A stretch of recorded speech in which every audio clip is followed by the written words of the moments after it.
Shit more than a game, man! Ah, yes, we've all been there before. This shit is more than a game, man. And now, these shirts are more than a game. But did you know that this merch wasn't made only for sportswear? No sirree. This shit more than a game is a lifestyle brand. You can wear the shirts for anything, such as going shopping, working out, This shit more than a game! doing chores, setting the mood, Oh, yeah, that's that thing I like. changing a tire,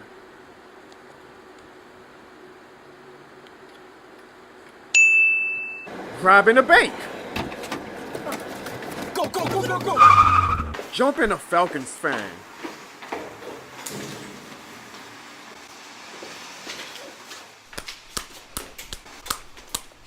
and so much more. So purchase your official This Shit More Than a Game merch today for the low starting point of $28.03 and let the world know this shit more than a game. Warning, please see a doctor if you feel you've gone too far with taking this shit more than a game. This shit more than a game is not associated or licensed with any organization or entity except for Jono Barnes LLC. This shit more than a game is not responsible for any fights caused by the shirts. Jono Barnes LLC does not promote or recommend violence of any kind unless it's at the expense of a Falcons fan. Yes, I can't wait, baby. We about to go whip the Texans butt. You better get here. We come to get you. The Saints coming, baby. A little bit more corner. Shit more than a game, man. Texans about to find out. Can't wait, baby. Let's go. NRG Stadium. Here, the Saints come.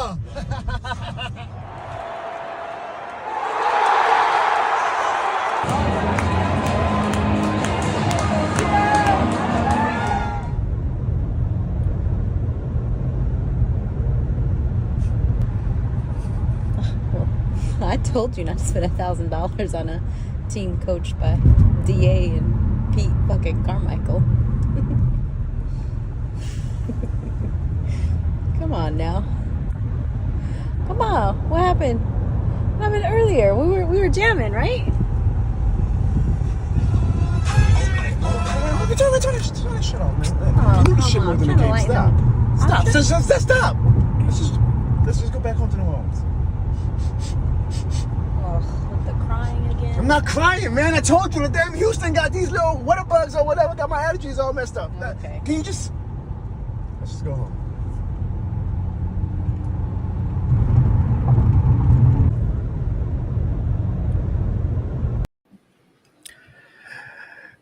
In the 1990s, there was a scientist by the name of Mrs. L. Simpson who did a study on if animals were smarter than humans. Now, let's not be stupid. We all know that humans are smarter and more intellectual than animals. But the purpose of this study was to see if animals, because of their limited intellect, had more common sense and utilized more common logic than humans. So the study was very simple, folks. The scientists wired a cupcake, and anytime a human or an animal touched said cupcake, they would get shocked. So she put the cupcake to a hamster first. The hamster said, "Oh, wow, a cupcake. I'm an animal. I want to eat human food. Let me try this cupcake." The animal went to the cupcake, and he was shocked. The animal was confused. Why did this cupcake just shock me? Maybe it was just a weird coincidence.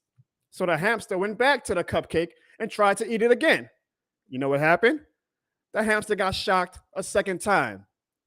After that second time, the hamster said, "I'm not going to touch this cupcake anymore, even though I know that I want it and that I believe it can yield me a positive result of a deliciousness of a cupcake. I also know that this cupcake keeps shocking me, and I do not want that." So the hamster no longer touched the cupcake. That same professor put the same cupcake that was wired with electrical bolts to humans. One of the humans touched the cupcake. "Oh, I want a cupcake. It looks delicious." The human got shocked. The human was confused. Maybe it's just my outfit, or maybe it's the material that I'm wearing that caused a negative reaction. Let me try getting this cupcake again. The human reached for the cupcake a second time. He was shocked again. The human deduced, okay, something is up with this cupcake. But Whereas the animal was smart enough to say, I'm not touching that cupcake again. The human being said, no, there's got to be a way that I can have this cupcake and get the positive result of the deliciousness of this cupcake that I want. So the human being tried all types of methods. He tried it with mittens, still got shot. He tried to use a foreign object like a fork to grab the cupcake, and he was still shot. And the human could not recognize or realize why was this cupcake still shocking him. All he wanted was the positivity result of a delicious cupcake.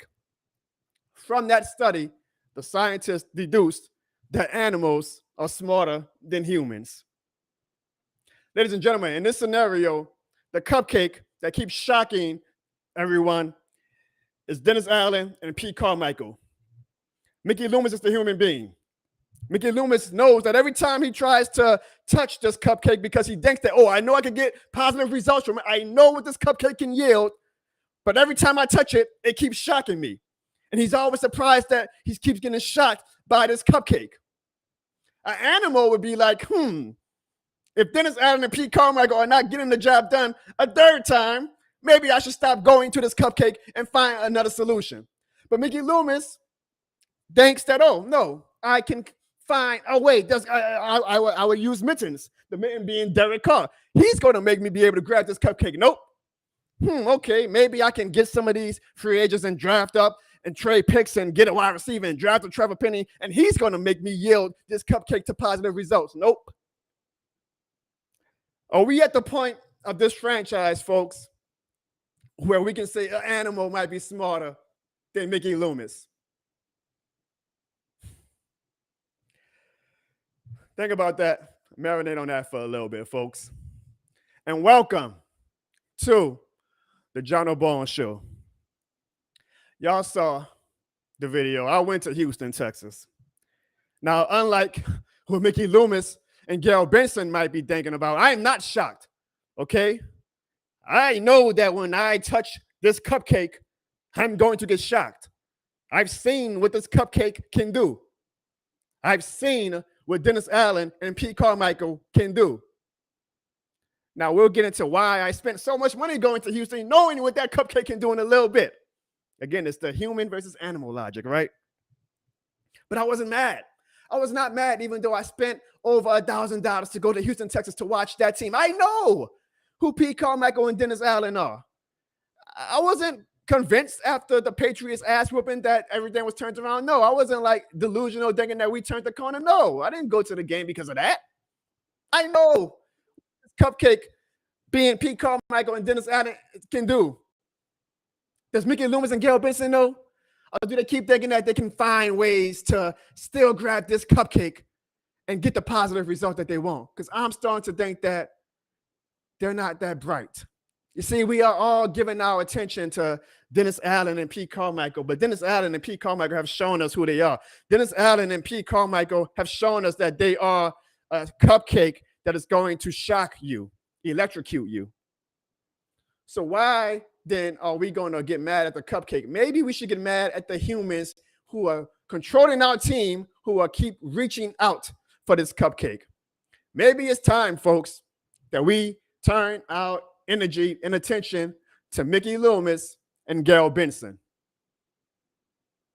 Maybe it's time, instead of decrying fire Pete Carmichael, fire Dennis Allen, which I do think we should, we give the attention now to Mickey Loomis and Gail Benson and let them know, maybe you guys should stop grabbing that goddamn cupcake. Maybe you guys should go and look for a muffin, a cookie, or any other alternative, because obviously the more you guys grab this cupcake, the more you're going to get electrocuted. And I felt so bad for the Saints fans who went to Houston. I can argue that maybe we dominated the attendance 60% to 40% more Saints fans. We were ready. If you saw my vlog/reaction from the game, we were ready to take over that stadium. But of course, Dennis Allen, Pete Carmichael, Derek Carr never gave us a reason to take over the stadium. And all those Saints fans who traveled, who spent their hard-earned money, spent money on gas, spent money on airfare, to go to Houston to support this team And that was the result in the product that they got. That piece of shit product that we saw on Sunday. I felt bad for them, man. Saints fans don't deserve that. What do Saints fans deserve? I don't know. We're sports fans, right? What do sports fans really deserve? But they don't deserve that. They don't deserve that. I said this in my reaction video, folks. The blood of the New Orleans Saints right now is on the hands of Gayle Benson and Mickey Loomis. So, yes, I do want to fire Pete Carmichael. Yes, I do want to fire Dennis Allen. But they're not going to self-voluntarily resign, right? So you know who my attention going forward is going to be on? Mickey Loomis and Gayle Benson. Because I'm tired of them with this family vibes, family atmosphere bullshit that they're selling us. I want Gayle to take some action. Feels like Gayle Benson is more concerned with what outfit she's going to wear at the next game than she's worried about their own damn team. Feels like Mickey Loomis is doing the good old boy network, the buddy. Interview Eric Bieniemy for 8 hours just to set up. Nope, we got our guy in the building already. We're a family. Interview Doug Peterson, who's trying to go run circles around Dennis Allen this Thursday on the goddamn Zoom. Why? Oh, because we already got a great guy in our building. I know we're wasting you guys' time, but we got a family vibe and, the continuity. It's time to put the heat on Mickey Loomis and Gayle Benson. How can we do that? Well, boycott with your wallets, folks. Don't be like me. Don't spend all that money. And granted, my money went to the Texans technically than the Saints. But boycott with your wallet. Don't buy the merchandise. Buy my merchandise. But don't buy the merchandise. Don't buy tickets to the game. Boycott with your wallet. And I know some might say, well, damn, Jono, we're 3-3. The season is far from over. We're only a game behind Tampa Bay. You know what? We've been saying that for the past 2 years. So now you got to ask yourself this question if you're saying that. Are you smarter than the animal? Are you going to keep trying to touch that cupcake that's electrocuting you? Because I know the animal is not. Ask yourself that. Marinate on that. Again, folks, welcome to the Jono Barnes Show. We do not have Ziggy, unfortunately, tonight, but surprise, surprise, now that his team won, he is suddenly back and available for this show. Ladies and gentlemen, it is my great co-host, the one and only S. Ryder. Yo, what up? Yes, you seem like you're in a much better mood because you didn't show up last week after y'all got your ass whipped by the Eagles, but now you're back in all smiles after y'all beat the Cardinals. Ho. First of all, we didn't get our ass whipped by the Eagles. We made it competitive. I could see if you say we got our ass whooped like Dallas did last weekend. We did not get our ass whipped. Y'all, on the other hand, y'all got y'all ass whooped yesterday. Well, actually, no, Sunday. Y'all got y'all ass whooped, bro. Actually, I wouldn't say we got our ass whooped, but it was. Oh, no, y'all got y'all ass whooped. So, you know what? Sean, I'm going to leave the floor to you because I have Sean on this show, folks, again, to give a non-biased, non-Saints fan perspective. So, Sean, brother, take it away. What do you think is wrong with this team? What do you think the future of this team? What is your general thoughts on the Saints? I mean, the future, bro, I think it needs to be scrapped, bro. Y'all need to scrap it, bro. Like, y'all got too much of a damn good defense to let that go to waste, bro. Y'all need to scrap it. Y'all need to draft a quarterback. Y'all need to trade for Kirk Cousins if that's possible. Y'all need to try to do anything possible to get y'all a quarterback. Y'all need a new head coach. Y'all need a whole new offensive coordinator, bro. I mean, I don't know what it is. It's like 1 week y'all dominate and y'all got everything in perspective. And then when it comes down to a team like the Texans, granted, they're not a bad team, but there's a team that y'all should have beat it. Like a rookie quarterback against that defense, y'all should have confused the hell out of him. He shouldn't have been having all that time in the pocket, picking apart where he want to go at with the football. That's a no-no. Come on, man. Well, the future, John. Go ahead. Go ahead, bro. I was going to say the defense played like shit in the first quarter, but they got it together in the second half. The second half, we stifled the Texans' offense. Is the reason why we still had a chance. I mean, we literally gave our offense the ball back 4 times to win the game or even tie it. So I'm not going to spend my energy on the defense. Here's the problem, and that's the thing. You say, in the first half, we were getting hung up on defense, but that's how bad this offense is that we need perfection from this defense for 4 quarters. Like, even great defenses can have a quarter or two where things aren't going right. But as long as they keep giving you opportunities to win the game, which our defense did. So I'm not mad at the defense, bro. I hate that this offense continues to put the defense in this position where if we give up one touchdown, it feels like the defense was a failure because we know that our offense cannot put up points. That's crazy though, bro. Like, and then it seemed like the offense seems like Alvin Kamara is doing what he can. I actually seen something right on Twitter, X or whatever, when they was trying to go at Chris Olave, and they was criticizing his route running. I guess by him not getting enough targets or him not getting the ball, he was just half running his routes. I mean, let's just be frank, bro. Like, that's going to come over time. That's growth. You know what I'm saying? I think just like everybody else, they're frustrated, bro. I know, but that's 2 games now while Olave's been doing this little pity party, pouting that he's not getting the ball, so he's running half-fast. And that's the difference, bro, between are you going to be good to great to legendary? Olave has at least the potential to be great. I'm not going to say legendary, but you're not going to be great only playing hard when you know that the ball is being called for you. You got to give it every single play. And that's why, taking it to another sport, the Kobe's were great. The LeBrons was great. LeBron James, for all the heat that he gets from fans, he could have skated by off his raw talent for his whole career. But he put in the work every single day because he was like, I don't want to just be great. I want to be one of the greatest of all time. And that's what frustrates me about players like Olave, about Zion. Like right now, I'm watching Zion on the corner of my eye. He's put up a hell of a performance in preseason. Fans on Twitter right now are excited. Man, look what Zion is doing. That's what we knew. We know that Zion. My reaction is, why can't Zion do this every game? Like, are you trying to be great or are you trying to be legendary, my dude? Like, to be to that next level, you got to give it every single game, even when you're not getting the ball, even when you're going through tough times. That's what makes greatness. And so, I mean, it's Olave's second year, so he has more time. I get that. But it's been 2 games, Sean. Like what they always say, once is a coincidence, twice is a trend. Yeah, I mean, I don't know, bro. Like I said, for the future, though, you know what I'm saying? From what I would do is the offensive line has to get better, bro. That used to be a strength of y'all. It's like y'all offensive line, y'all have to draft a new offensive lineman. Y'all have to definitely, first of all, get rid of the head coach. I don't think he knows exactly what he's doing. The offensive coordinator is outdated. He's calling these vanilla-ass plays. They're very predictable. Y'all just need to scrap the whole coaching staff in general and just start brand new next year. Bring in either you're going to draft one of these potential top 10 quarterbacks, bring them in. I don't know. Keep Jameis or somebody to mold them, or if you feel like they're ready to be thrown in, handle your business. But, I mean, come on, bro. How much many years do you think y'all defense has? And if I'm not mistaken, ain't y'all defense like top 5? Maybe right now? statistically, and that's the thing. Dennis Allen, for all the shit that I give him, that man can coach a defense. What he did in that second half was amazing. Right. But what I'm saying is, though, if your defense is keeping you in games, like y'all, every game y'all been in, y'all have not been blown out. Like, it's not like, oh, y'all losing by 20, 25 plus points. Y'all are in every game, but it just seems like every time y'all need the offense just to put a drive together, just to either seal the game or, hey, we just need that field goal. All right, we get that field goal. Oh, man, we good. The offense is not coming through. It's just not. It's funny. Derek Carr has to go, bro. Either you got to sit down. He has to go already. Bro. So you're giving up on Carr already?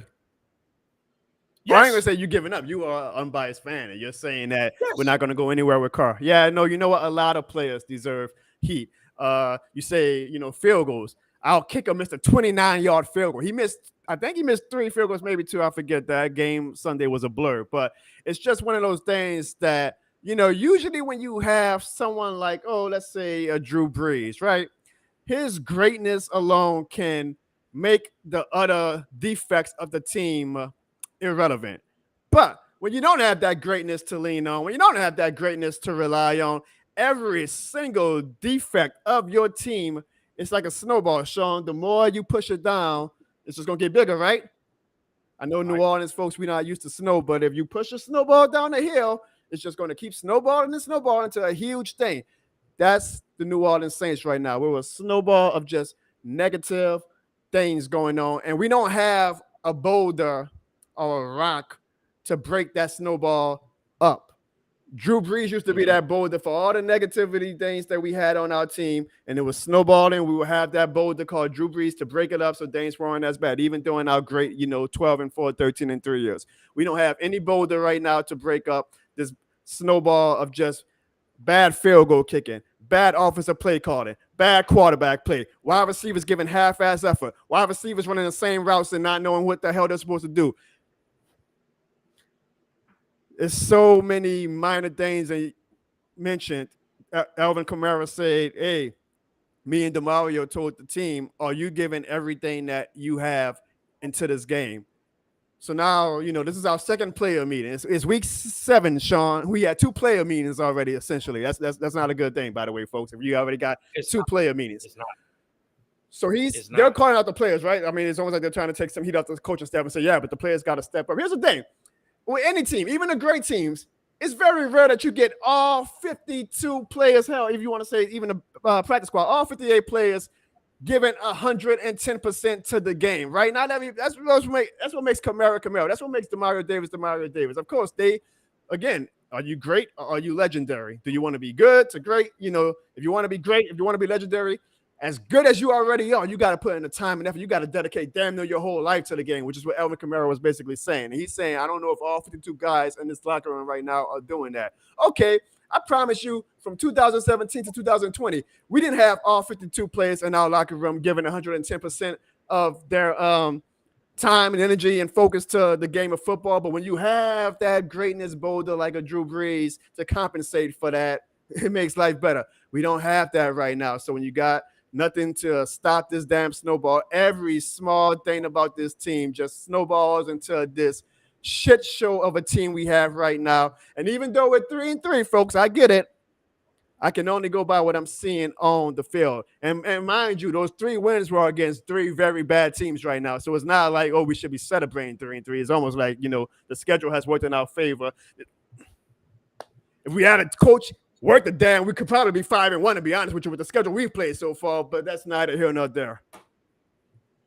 Could be 6-0, possibly. I mean, it's possible, bro. But like I said, I guess everybody expected Carr from Oakland and Las Vegas to come and be that, I ain't gonna say the savior, but I mean, they expected him to do way better than what he's showing y'all. I mean, I don't know if it's still his injury. I don't know what it is, bro. But like I said, the offensive play call is so predictable because it's like what everybody runs. Like, Alvin Kamara, he's going to touch the ball. He's going to run it, 15 times. Of course, he's going to come out the backfield, do his option routes. That's, what I'm saying? Like, he's going to do that. Chris Olave, that's your deep threat.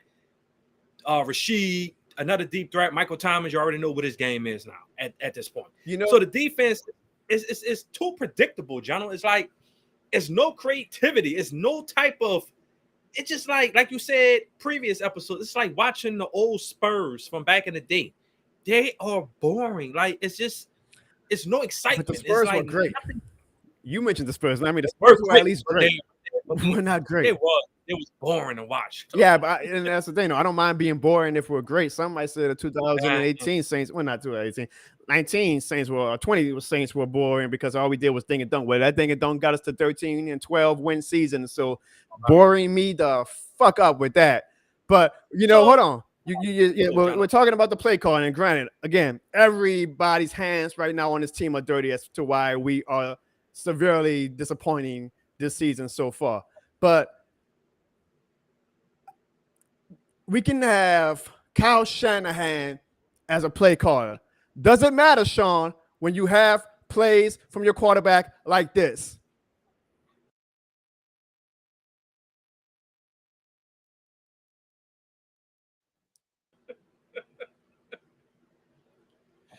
Oh, man. We're paying this guy $100 million, by the way, folks.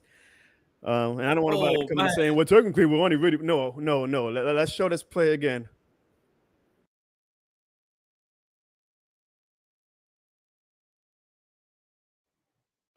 Was he just scared of the sack, or what the hell he was? What are we doing, bruh? What are we doing? You want to know how bad it got in Houston, Sean? How bad? I'll show you. And for anybody, warning: strong language is ahead.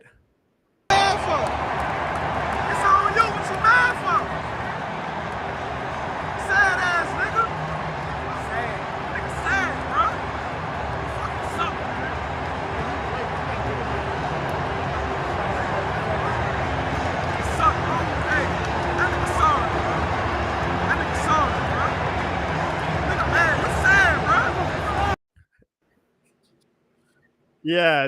Does that give you any confidence, Sean, that this team is going to turn it around? Bro, let me tell you something.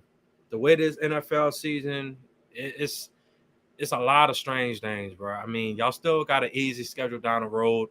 I get it, but I've seen stranger things in the past in the NFL. Y'all not out of it, bro. I mean, yeah, Oh, it's no, don't say ugly. that, Sean. You see, that's the problem. And then this is the logic that has Mickey Loomis and Gail Benson continuing to touch this stupid ass cupcake that keeps shocking them. Oh, the NFC South is bad. We're only one game behind, and our schedule is so easy. So I'm going to keep touching this goddamn cupcake, knowing what the result is going to be.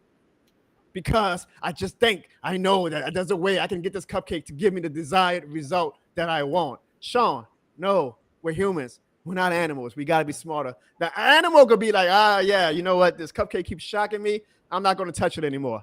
Why are we falling in this trap that we can keep thinking of finding ways to get this damn desired outcome that we want from the cupcake that is Dennis Allen and Pete Carmichael when it constantly electrocutes us every time we try to reach for it?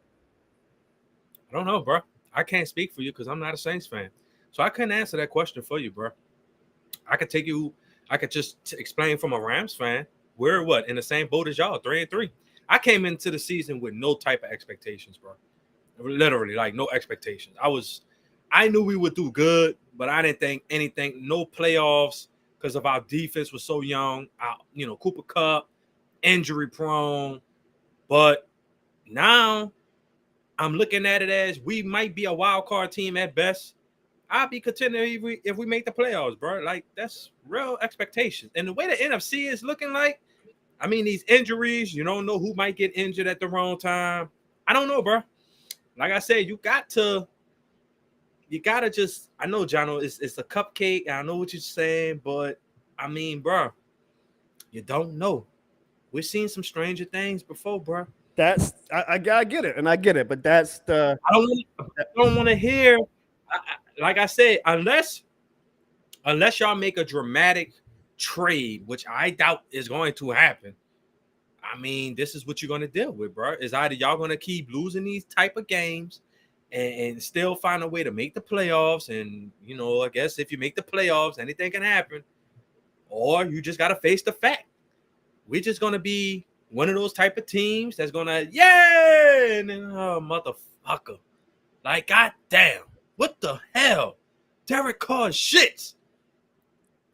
I'm telling you, bro, next offseason, you have to scrap the whole blueprint. well. Get rid of anything that resembles a Sean Payton person has to be scrapped.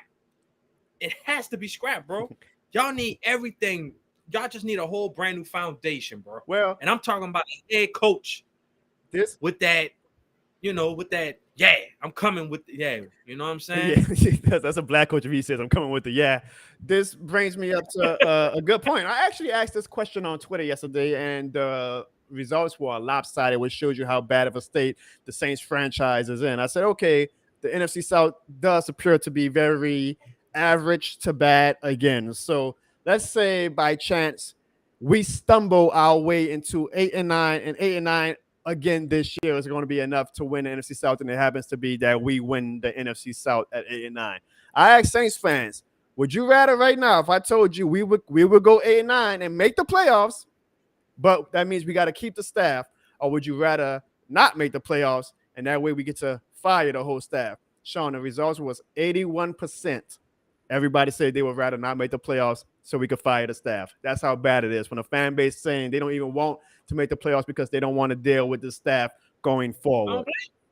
And guess what? I actually voted that too. I actually voted. That pause for Saints fans. It wasn't for you. I'm just saying I voted that not make the playoffs. But I mean, I'm just saying though. So, John, yeah, keep going. Go ahead. Let me ask you a question. And this is the Saints community. What do you really think that y'all really need to focus on in the offseason? Now, everybody, all these experts tell you, oh, they need an offensive lineman. What would y'all like to see from the Saints besides the coach, the firing? I'm talking about player-wise, quarterback, receivers.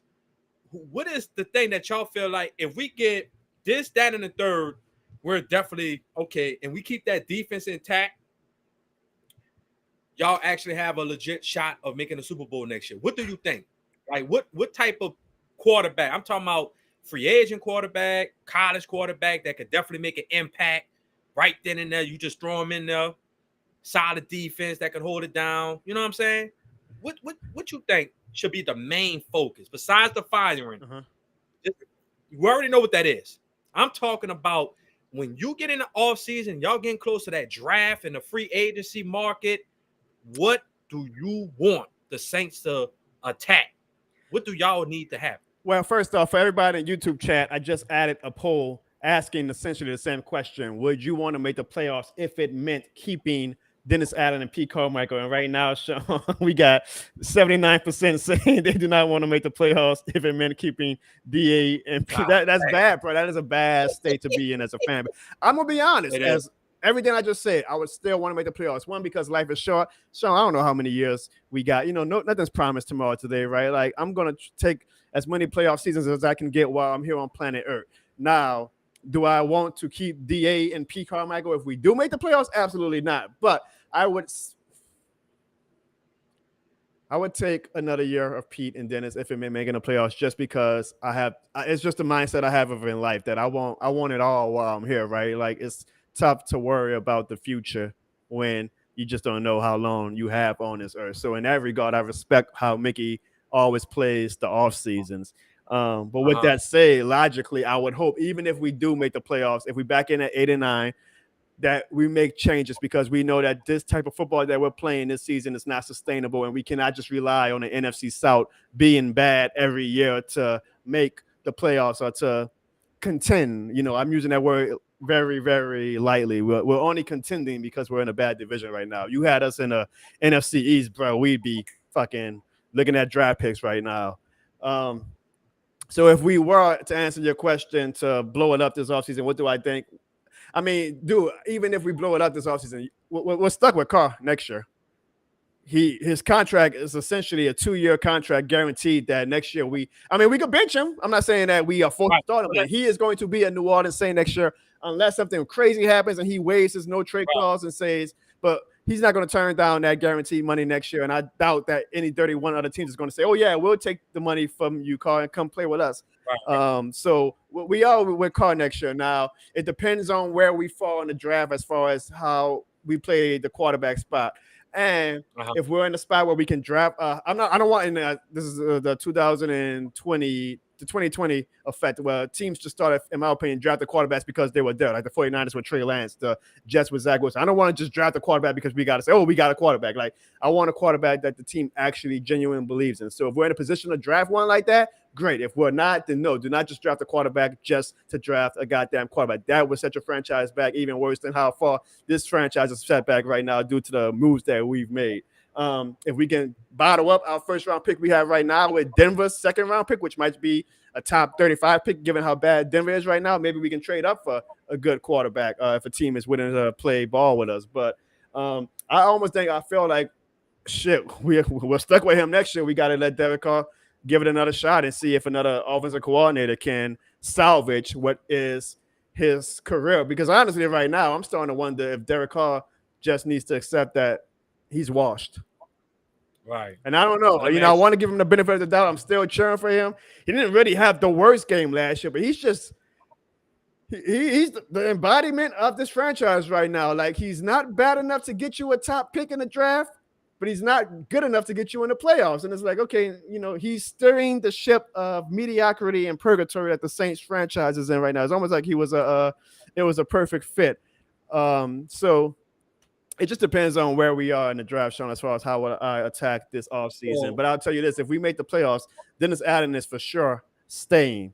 And if we make the playoffs, it is what it is. I'll take it. But I would hope that we were to still fire Pete Carmichael and say we still got to do something. Like, we can't. This is not sustainable, the type of play and product that we are putting out on the field so far. So that brings me to my next question, Sean. Obviously, the fan rat is at Carmichael and Dennis Allen right now. So the name of this show and the main topic today is so I'm trying to keep up with the chat and see people gonna hate my family, Sean, like because all these damn troll comments that my cousins are leaving in the goddamn chat. Um, who is most to blame for the current state of the city? You can only pick one person, so it could be Dennis Allen, it could be Pete Carmichael, it could be Derek Carr, it could be Mickey Loomis, it could be Gail Benson, it could be a wild card. Who? And I want everybody in the chat to answer this question as well. Right now, who is the most to blame for the current state of the Saints? Sean, I'll let you start. And I'm going to follow the chat to see what everybody thinks and who their opinion is. I think I'm going to go with Gal Benson. Okay. I'm going to say Gal Benson because at some point you have to realize what you have. And you said it the best, Jono. We don't have many years. You don't know when it might be your time to go. And you cannot play around. Once again, if the GM is not doing what they need to do in order to put playmakers and make the team better than what it was the previous year, I understand if you got limited resources or whatever. But at the same time, you have to step in as the owner. Look, you see that defense on that field? That is a top 5 type of defense that can bring us to the promised land. I need you, or if you're not going to make them decisions, I'll make them for you. I'll get somebody in there, or I'll step in and do what I got to do to make this franchise go back to the Super Bowl. So Gail Benson has to be to blame because you allow this type of simple play calls and these simple. This is not who y'all are. I'm just being frank, Jono. Y'all always had that type of offense that if the defense made that 1 or 2 extra plays, hey, like you said, Drew Brees, bam, got y'all. It was a point where you couldn't even go to the Superdome and people automatically say Saints winning because of that crowd noise. That's not even a factor no more. It's like there's no fear into coming into the Superdome. It's like okay, we're going to the Superdome or the Mercedes Dome. My fault. The Mercedes Caesar Dome, whatever you want to call it now. The Caesar Superdome is not Mercedes. Like, Mercedes is in Atlanta now. And whatever. But it just seemed like nobody comes to y'all home and is afraid no more. Like that was come on now, Jono. You got to be honest with me. Like teams really come in there and like, okay, we're playing the Saints. Well, sure, I know you get, but these comments is wild. But, oh yeah, they big wild. I see them, bro. But I think, but to cut it short, Gal Benson is the one I'll say is to blame for y'all slow starting what y'all got going on. All right, my answer is I see the comment too. My answer is Mickey Loomis because, like some people say, Gail Benson is just the figurehead of the Saints, and I don't even think she's really 10% hands-on. Like I really think she just says, "Hey, Mickey and Dennis Lucia, y'all go ahead and do what y'all got to do. I'm just going to sign the checks and look pretty on the sideline." So now, granted, she is the one who ultimately the buck stops with her, so she does deserve blame. And again, I do think the fans need to give her some heat to say, "Hey, don't put up with this BS, Gail, because if you keep putting up with this BS and let Mickey Loomis make these crazy ass decisions and double down on Dennis Allen and Pete Carmichael, we will revolt." But at the end of the day, it's still Mickey Loomis, the one who's basically the de facto owner of the team. So I am putting the blame on him. One, because not just picking Dennis Allen, because I'm not going to even lie. Like when we picked Dennis Allen, I was talking to the continuity shit too. Like, okay, you know, he knows the system. Everything's going to be fine. We can win the NFC South with 9 wins. But I will blame Mickey Loomis for doubling down. Like he saw how bad of a product that was last season. And this motherfucker doubled down. Reach for that cupcake, right? Oh, I just got to put mittens on. That mitten being Derek Carr. We can get the desired result out of Dennis Allen and Pete Carmichael that we want. And what a shock. We're still in the same goddamn position with honestly, probably a more atrocious product this season because we have a $100 million quarterback now who's supposed to solve the issues of why we were so bad last year. So I'm putting the pressure on Mickey Loomis. And I like Mickey Loomis, by the way. I like Gail Benson. I'm not saying fire Mickey Loomis or any of that. I will say Mickey Loomis needs to have to come to Jesus meeting this offseason, and because the buck stops with him and the blame should be on his feet. And if Mickey Loomis is so dead set on not doing a rebuild, then goddamn it, Mickey Loomis, retire and let Kai Hartley, your assistant GM, take over and let him manage the team and put it to the vision that he wants. If you are so dead stubborn on that, we should not be a rebuilding team because we're not a rebuilding team for the past 3 seasons and we still aren't making the playoffs. All right. The blame, in my opinion, deserves to go on Mickey Loomis, and he needs to start receiving some of the heat. So that's my answer. Let's see what some of the people in the chat are saying. By the way, this is the last time, folks, that I give my family members a link to the show. Shout out to the Traders Playbook. My guy says shout out to, oh, he's giving a shout out to, no, don't give a shout out to Lil Sean. My dude Rizzy, who was also in Houston, say, he's talking to you, Sean, put some respect on the Dome's name. But you are right, Sean. Like, nobody fears coming to the Superdome anymore. Man, Baker Mayfield came to the Superdome and fucking wiped his ass with us. Well, we can't put respect on the Dome's name until Dennis Allen and Pete Carmichael put respect on the Dome's name. Right. I think my cousin Brad is trying to play the role of a Falcons fan. Leave that to other people, Brad. No more. I'm sorry, y'all, but the cupcake thing, when I read about that this weekend, I was like, oh, that's just too much of a perfect analogy. St. John, my dude St. John says, Mickey put together a talented team so he cannot get on Mickey Loomis.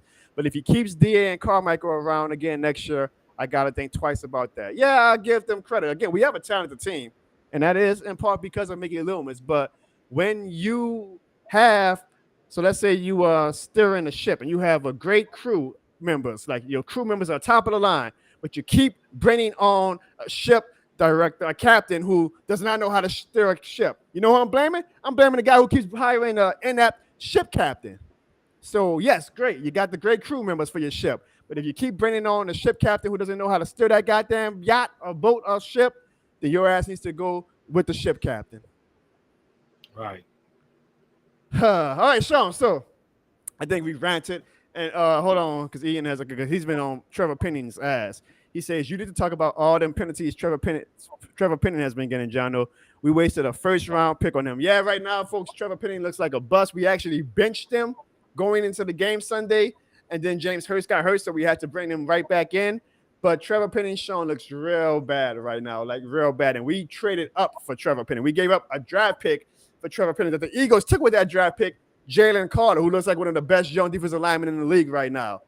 Honestly, we could do a whole episode about how the Philadelphia Eagles took Mickey Loomis to the back shed last offseason and abused that boy with the moves that they did to. Anyways, yeah, Trevor Penning is bad, but we're stuck with him. And honestly, our offensive line, as bad as it's been the past 6 games, is probably going to be even worse this Thursday because we got 3 offensive linemen right now on the injury report. And trust me, I don't think they're getting any better before Thursday night. But we'll get to the Thursday night game later on in the show. Trevor Penning is definitely a move that will fall on Mickey Loomis, and it deserves to because right now, and he's a young player, but the results for that has not been looking good so far. Sean, it is time for everybody's favorite portion of the show. Are you ready to get into, you see how wild these comments are, right, Sean, in the chat right now? Yeah. Shout out to all 51 people in the chat today. Sean, it's a record number for us, so shout out to you guys.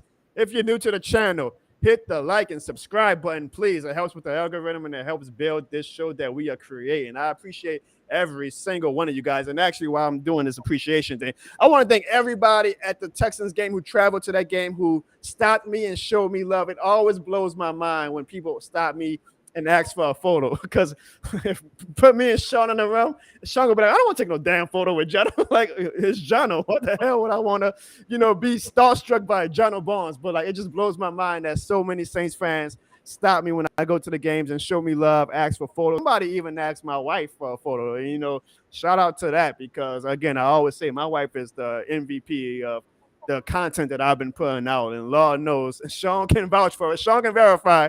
My wife does not want to be a public figure. My wife does not want to be a content creator. And I never even formally asked her to help me with these skits. But every time I do ask, she always is willing to help. And she's kind of become like a main character of this series of skits I'm doing of me being a Saints fanatic to her annoyed wife thing. And so when somebody actually asked Clarissa, for my wife, a picture last Sunday, I was like, this is crazy. So Saints fans, you guys are the best in the world. And it warms the shit out of my heart when you guys show me the love. And thank you to all the Houston fans the Saints fans in Houston who showed me love Sunday. Y'all really made me feel good. And shout out to everybody who wore this t-shirt. Not this one, of course, the black and gold one to the game, because that's some dope shit. Like when you see people rocking your merchandise at a Saints game, that is some dope shit. And that lets me know that, we're actually building something pretty damn special with this. So shout out to all you Saints fans. Shout out to everybody in the chat right now. Love you all. Hit that like button. Hit that subscribe button. Sean, we're going to take a quick break. We got some sponsors, actually. And then we're going to get to the voicemails, okay? All right, cool. A gift just for you for being a fan. Are you going to a sports game or a concert or any major event? Well, buy your tickets from SeatGeek and use the promo code JONO at checkout, and you can receive $20 off your purchase over $50. That's $20 off your purchase. What are you waiting for? You know this shit more than a game, man. So, All right. everybody on SeatGeek, if you're buying tickets to any future Saints game, and I know I told y'all don't boycott with your wallets, but I mean, look, this shit more than the game. Obviously, some of y'all want to still go to the game. If you buy your tickets on SeatGeek and the price is over $50, which trust me, the fees and taxes alone is going to make the price over $50. If you use the promo code JONO at checkout, you can save $20 off your purchase. Let me tell you, them damn Texans tickets went for over $150 for the nosebleeds. So imagine if you went to that game, but you used the promo code JONO at checkout, you could have saved yourself $20, Sean. What a deal, right? I guess. Just for putting up with my content. So use that promo code when you buy tickets, and you can save yourself $20. All right, Sean, we got some voicemails, of course, this week, and we're getting more and more every single week. Some passionate, some angry. All we can do is let the fans vent. Are you ready, Sean, for the voicemail portion of the show? Let's go. I'm ready. All right, here we go. And of course, y'all, I got to do it the getaway because we still have not figured out a way to play voicemails from the computer while remaining on the screen. But again, guys, we are building Rome on the fly with this show. All right, first voicemail. Jono. This is Jerry G from Gulfport, Mississippi, calling to give you the recap from this ass turd game in Houston. I don't know what to say about this, man. I really don't know what to say about this same team that we love so much, right? It's like, okay, last week, you went up to Foxborough and you shut out the Patriots. Whoop-de-fucking-do. And then, a week later, you go to Houston at NRG Stadium and lose by a touchdown to the Houston Texans. This is not the same team that we face in this game. This is not the same team. This ain't the same old Texans that you see every year. Suck every year. This is they came and put us to test. They came and balled out. We didn't show up. So if there's one thing I want to take away from this, Jono, and Who That Nation, they need to make some culture changes right now. And I'm tired of the same old shit. And every time Dennis Allen or everybody else goes to the podium, we got a lot of things to clean up. We got a lot. Okay, so what? Just do your damn job and make this team better, please. Because the next 4 weeks is not going to be no cakewalk, especially starting with Jacksonville. And you saw what they did to Cole. We might lose them, and we go up to the coast on the 29th of October. We might lose to them without Anthony Richardson. Then we come back home and hold the Chicago Bears. Might lose to them too. Then we got to go to Minnesota and face the Vikings. Might lose up there too before the bye week. Until then, this team needs to wake the fuck up, Jono. This team needs to wake the fuck up, Who That Nation. And I'm tired of the same old shit every fucking week. There's got to be some changes around here. Quick, fast, and a hurry. This ain't going to get no better if this continues. But with that being said, I just wanted to call in to give you my recap. Keep doing what you're doing, Jono. Blessings to you and your wife and family and everybody and Who That Nation. I love y'all, and ain't nothing y'all can do about it. And always, and remember, this shit is more than the game. Now, Sean, that was Jerry, and you know Jerry enough by now, Sean. You know Jerry is always Mr. Optimistic. So if Jerry is leaving voicemails where I counted 4 F words from him, things are bad, bro. Things are bad. Serious. Things are bad. Jerry, thank you for that call, brother. I know that you're mad, but we appreciate the support, and we appreciate you always showing, win or loss, the frustration or the state of the New Orleans Saints. Quick comment I want to get to, if I can find it. We're getting a lot of comments today, Sean, which is good. I'm trying to play the role of producer today while also playing the role of host. So Sandra says that she was the fan who saw my parents. So this is a story. My mama was at Walmart wearing my shirt, and Sandra, who I now know her name is Sandra, came up to my mom and was like, "Oh, you know Juno." And my mom like Juno, like the movie, the karate. What are we talking about, Juno? She's like, no, the guy on your shirt. And my mom was like, oh, that's my son. So my mama actually FaceTime me, and Sean, this was the middle of the day, so you know I had my dirty white V-neck and my pajamas on. My mom should have gave me at least a heads up, but she FaceTimed me to let me see Sandra and to just it was wild. Like Sandra seemed actually genuinely excited, unlike you, Sean, to like talk to me and see me. So Sandra, thank you very much for the love that you've shown. I appreciate it from the bottom of my heart, and it made my day and my parents' day actually. So thank you very much. All right, Sean, we'll get to the next voicemail. I keep seeing backstage Ziggy keeps joining the show. I don't know if Ziggy's actually trying to make a surprise cameo appearance or not, but in the interim, Sean, are you ready for the next voicemail? Let's go. It's coming from your favorite person, by the way, Sean. So here we go. Oh, Lord. I don't feel like doing that at all. It's not going to work. The Saints suck. They do suck. The Saints are the worst team in the NFL, bro. The Panthers were 0-6. They're a better team than us. That's the Cowboys, and that's the Rams. Cowboys are losing tomorrow, and the Rams are going to lose to the Cardinals. But this is about the Saints, I guess. Ask Pete Carmichael. The Saints suck. They suck. All right? That's the end of it. All right, I'm just going to leave it short. Saints suck. They're garbage. I'm sorry. Fire everybody. This is not their car's fault. Dude, I'm the Mavericks owner. Bye. So that was Mikey. I like that Mikey started out the call saying, "Oh, I'm not gonna get mad," and then like halfway, he was like, "The Saints suck." Yeah, I'll be praying for you, Mikey, man. Just hang in there, brother. That's all I can say, my brother. I'm not mad at you. I think I'll be frustrated too if I see my team play as bad as y'all. He also said the Cowboys and the Rams were going to lose, and both of you got the Cowboys and the Rams. It's just a bad weekend for Mikey, apparently. Yeah, it is, but it is what it is, bro. It's Mikey, I understand. The Rams played Pittsburgh this weekend, so maybe they get a victory. I doubt it, though. I doubt it. All right. What's the next? Here's the next voicemail, folks. Yeah, my name is Richard Rodriguez. I'm a Saints fan living here in California. I totally agree with everything you said on your YouTube post. Man, Pete Carmichael, man. 4 tries inside the 20-yard line there at the end, and yet on all 4 tries, he goes to the end zone. Get him to get the first down, get out of bounds, since you don't have no timeouts, and then they'll give you time to call play and you go back. Instead, no, he throws 4 complete interceptions. Doesn't even think about doing any type of trickeration like maybe flea flicker, halfback option. No, I'm going to go deep for Michael Thomas. Okay, that's defended. Going to go for Olave. No, that's defended.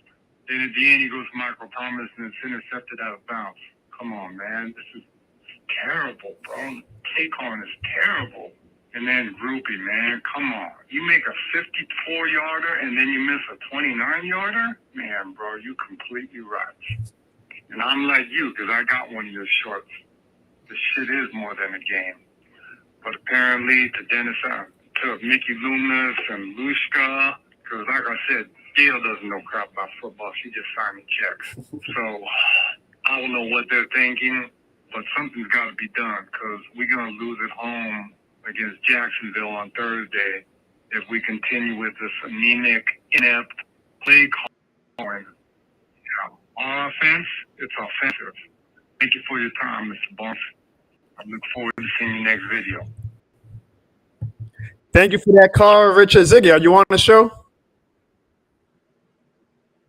No, he's not. I hate that we have these issues with that, man. It worked last week.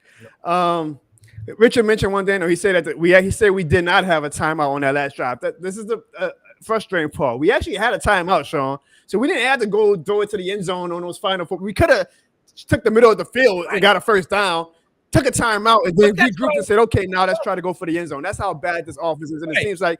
But that's what I was questioning, though, Jono. Why 4 straight plays to the end zone? Like no type of out routes to try to go to the get out of bounds to get closer to the end zone at least. It's just straight shots.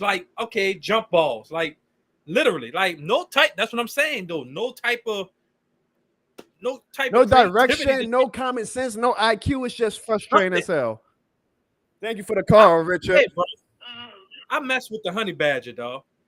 The honey And badger. I don't mess with him. I don't know why he joins my show every week, but you know. All right, here's the next voicemail. Look, I think this is Pete Carmichael. And look, John, I'm tired of you questioning my calls and everything. I think I might have switched my playbook out with a Sizzler steak menu. Hey, Jono, this is Ghostface Gorilla. I love your show, man. You're a funny cat. It's shit more than a game, and if you can't laugh at it, it's no good. I like that call. That was a good one. Hey, Right. I thought it was really Pete Carmichael at first too. I wouldn't have been shocked if it actually was Pete Carmichael. What would have you done, John, if that was him? I would say, hey man, thanks for calling the show. Go your ass to Denver. I heard the weather's really great in Denver right now, Pete. Shout out to Ghostface Gorilla. What a great name that is too, and that was a great call. And I love the creative calls, folks. So keep that in mind. You know, I don't mind if calls where people obviously want to rant and analyze, but you know, this is the Jono Barnes channel, so don't be afraid to get a little creative, entertaining with your calls. Man, chat, I'm just looking at from the side of my eyes, Sean. They going at it right now. Jeez. I see It's that. a bad spot to be for Saints fans, right? Let's get to the next call. This is Kyle. I got news for all the people that want to blame Pete Carmichael for everything that's going on with the Saints offense. He might not be the world's greatest defensive coordinator, but I don't care how boneheaded or stupid you say he was about that 4th down and 4 where they threw the ball to Kamara behind the line of scrimmage, which was not a screen pass. It was a swing pass. It was a safety valve. It was a last do it. You don't do it on 4th and 4. Okay, you need to win the game. You don't do it. Bottom line is, no matter how stupid and boneheaded Carmichael is, Derek Carr had the football in his hands. He had control of the huddle. He had a timeout. He's a veteran. He has the right to audible. He has the right to change the freaking play. Derek Carr is the one who made that throw. You don't make that throw, Derek, under any circumstances. You look for somebody that's open or throw the ball at them even if they're not open. Bottom line is, Derek Carr is a pitcher who has lost his stuff. He throws overhead people's heads first few plays of the game. He's got too much velocity. Then he settles down. Next 25 passes or so, he's all right. But then at the end of the game, he gives out. He wears out. He has no zip on the ball in the 8th and 9th inning.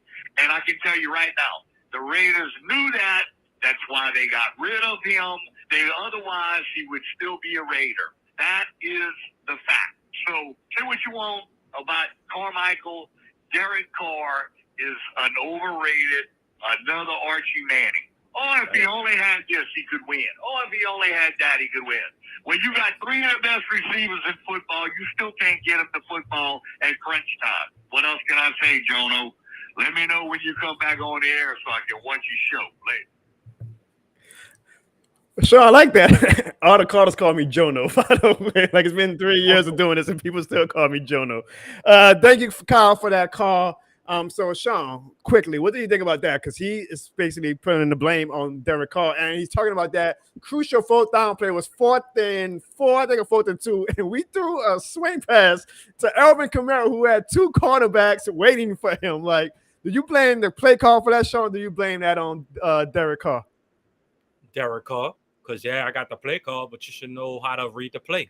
I mean, if I see 2 defenders going to Alvin Kamara, okay, put your eyes on another receiver and get him the ball. That's just stupidity, bro. There's no stupider stuff than what Tyrod Taylor did Sunday Night Football, running the damn ball. It seems like talking the red zone, like Derek Carr just shrinks up, like he gets scared or something. Like, and that was a knock on him coming into the season, which is why I was excited that we bought Jimmy Graham, that we kept Michael Thomas, that we got Jamal Williams. I was like, okay, the team is obviously trying to compensate for this ideology that Derek Carr strengths in the red zone. But we're seeing it firsthand. Like when we get in the red zone, Derek Carr just like if his first read is in there, he's either throwing it away or he's just like doing crazy ass plays, bro. I know, it's crazy.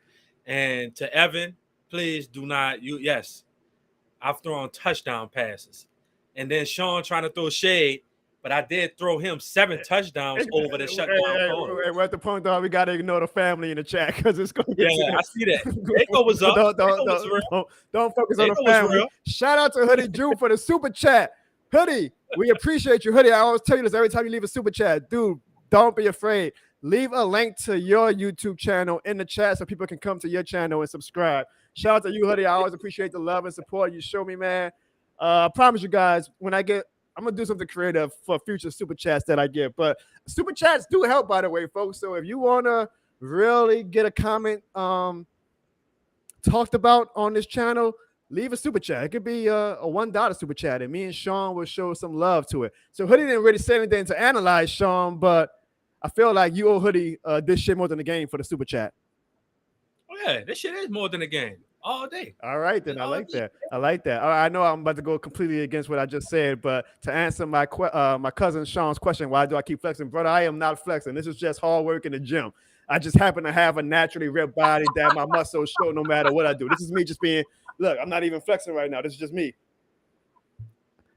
Get in the gym, Sean, and maybe you can have a body like this too. Okay, all right. No more of the family comments, folks. I'm never giving them a platform to come on this channel again. We got another super chat, Sean, from the Traders Playbook, who gave us $2, and he asks, can Drew Brees just juice up and give it one more go? I ain't gonna lie, dog. If we got a notification on our phone saying tomorrow Drew Brees signs with the Saints, I will be excited. That's how bad it is right now. No, I don't think no. What he's gonna do? He can't throw the ball neither. Like, he's done. He's washed through, bro. Y'all gave up on him, man. All right. I don't think Drew Brees could give us 17 games, but I genuinely believe Drew Brees could give us 4 or 5 games. I really do. No. Nah. Really, Sean? Bro. Yes, bro. It's over with, bro. Like, I haven't even seen Drew Brees on TV. Like, he's not even showing. Does he even show up for y'all games anymore? You saying the Saints fans are like that stingy ex that doesn't know how to get over it, right? Yep. Pretty much. Pretty much. He was so good, though, dog. Like, he spoiled us, man. He did, but that was the time to get you. Did y'all even have a backup quarterback besides before y'all got Jameis to come over? Man, we didn't need no damn backup quarterback when you got Drew fucking Brees. See, that's the problem. That's the problem. You should have invested in a quarterback for the future, bro. Shout out to the Traders Playbook. Thank you for the super chat. Again, guys, if you want me and Sean to really analyze a comment, definitely leave a super chat. We appreciate the love. We invest all that money right back into the show because one day you guys are going to have a show where me and Sean are actually together. And it might lead to some, fists being thrown. But, hey, this shit more than a game, right, Sean? Yeah. Yeah, you're right. Who will win in that fight, Sean? Because, again, you see him. Of course. Yeah, of course. All right, here's the next voicemail. Hey, I don't get emotional about this game. My voice trembling. This will make it sick. What they're doing to us, man. You know what? Man, fuck them Saints, man. I'm getting tired of them. They need to go ahead and redo every single thing. I went all the way down as the A sound, and they messing with my emotions. They messing with my mind. They messing with my mental, dog. I'm getting tired of this. Bad play calling, bad coaching. Oh, man. And Derek Carr, I don't know what he's doing. Is he saying ghosts out there? Just throwing the ball away to I don't know who. And 4-goal route with seconds left on the clock, and you think it's getting the end zone like that? Bro, they need to chill for real. They're making me feel worse than COVID. You know what I'm saying? I'm getting tired of them. Tired of them. You know what? They're about to get suspended. The whole team is about to be retired. I can't even support them like I normally do, bro. You know what I'm saying? I can't even put on my suit and go out there inside. You know what? They done deflated my muscles. That's how bad it is. We were so bad. We took over the whole stadium down at H-Town. We had the Who Dat chant. We had the first down chant that we do. Move them chains. Oh, that was going for us, bro. And guess what happened? We had to listen to them with their little crappy behind whatever chant they were doing. Just saying us out. They don't even want to ball. You know what? So, hey, me and you going out there. You know what I'm saying? Me and you going to go out there. One quarterback, I don't care who it is, either me or you, and throw the ball to all the team right now is like a Lambo doing 20 miles per hour. That's what it is. Just wasting time, wasting talent. So we got to do something. Well, Sean, to answer his question, is Derek Carr seeing ghosts? I mean, I feel like this video answers that question.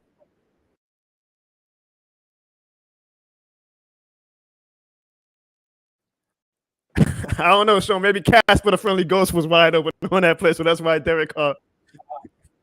Shout out to my dog Randolph. He was actually at the game, and yeah, he was absolutely right. We were ready to take over that stadium, but when Pete Carmichael in, Dennis Allen, the guys leading your team, odds you're not going to be able to take over a stadium. Here's our next call.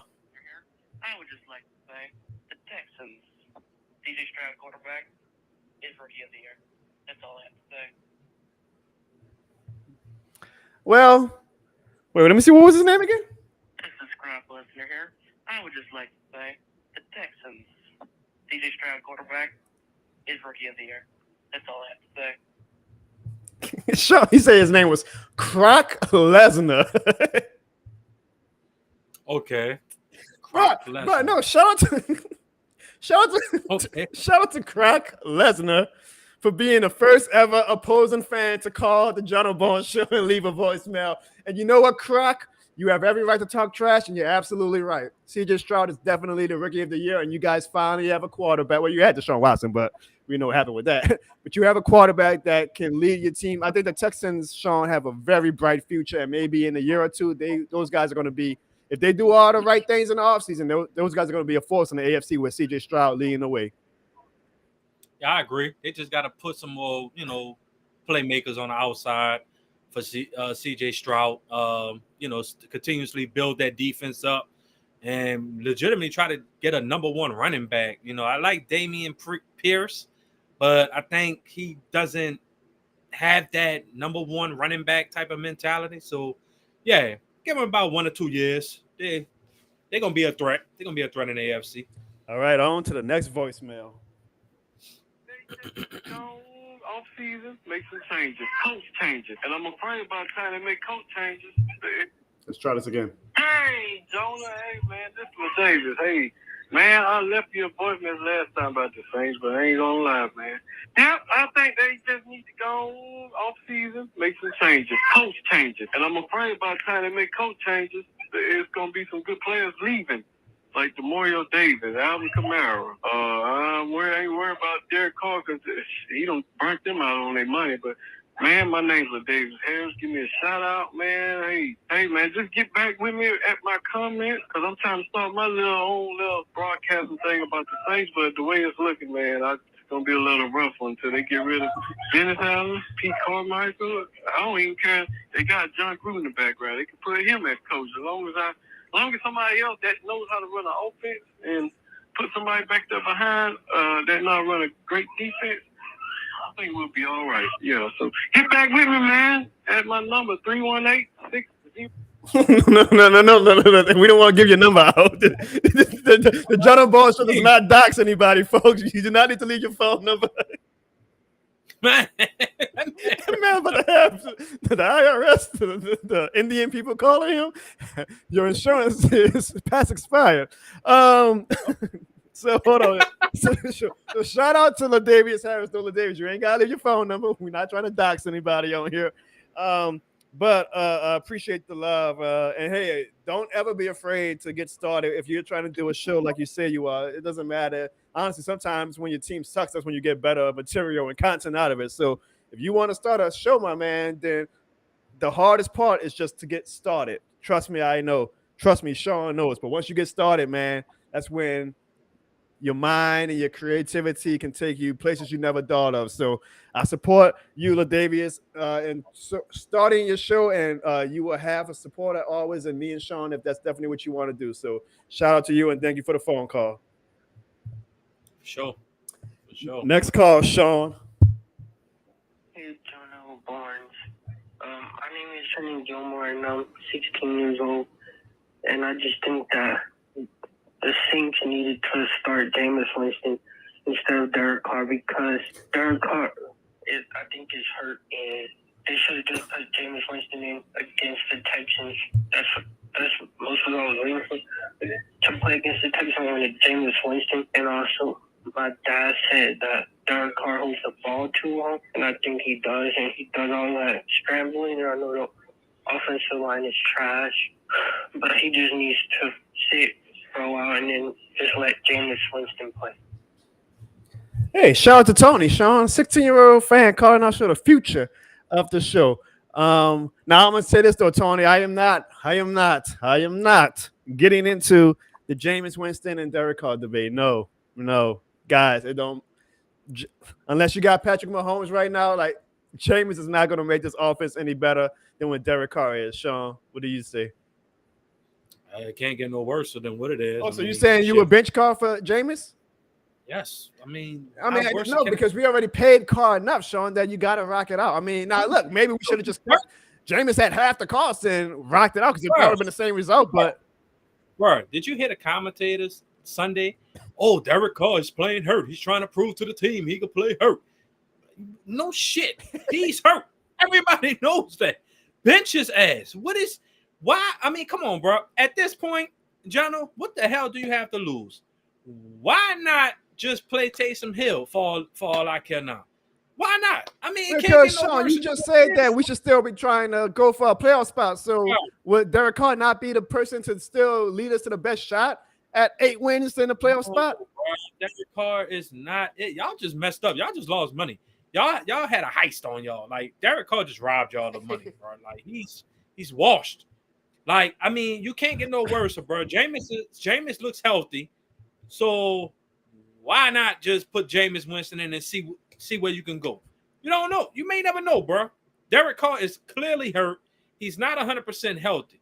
Are you going to keep putting him out there and he's playing at 60% to try to prove to the team his toughness? Come on, man. Cut it out. Well, Sean, right quick to get to the chat, I asked the fans in the chat, would we want to make the playoffs if it meant keeping DA and Pete? And 71% say no. That's how bad it is. I know that's bad. I know it is. Because I'm telling you, people are getting fed up, bro. Y'all have too much of a good defense to be doing what y'all doing. Y'all literally should be 5-0, 5-1, or 6-0.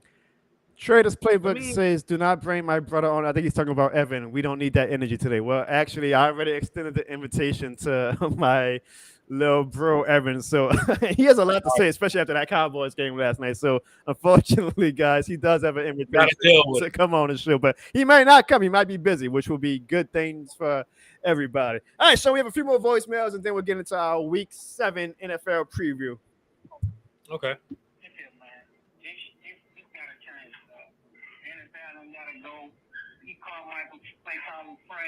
And I think it ain't gonna never change because Dennis Allen and Pete are buddy, and he's not gonna put his feet down. Man, look, and Carr, don't let me get started on Carr, man. I'm gonna say this. I'm gonna say this right now. We paid too much for that car. We should have bought a scooter. Man. This team is so inconsistent, man. I'm so frustrated. I don't know where to begin. Man. This whole team is on. We're not going nowhere, y'all. Zach Bond, hamburger, helper hand, catch it. Get an interception, just turn around and get it right back. More shoot, please. Come on, bro. I'm done, man. Who that for life still, man, but Dennis got to go or change some of the. We need major changes, bro. Major changes got to be done. This team is too inconsistent. Who that? All right, so he didn't even name it. That was the call of the week. He said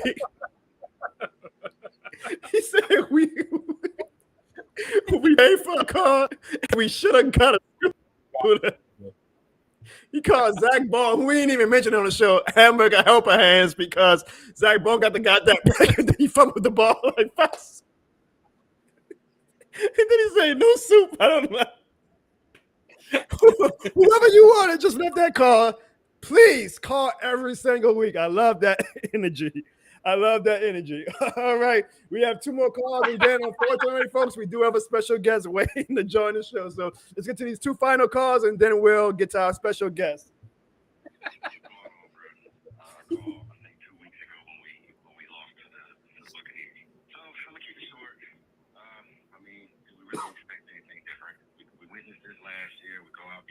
The Raiders 24-0.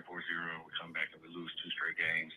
We beat the Patriots 34-0. We come out and we can't score more than 13 points against the Texans in a winnable game. Derek Carr throws 50 or 51 times.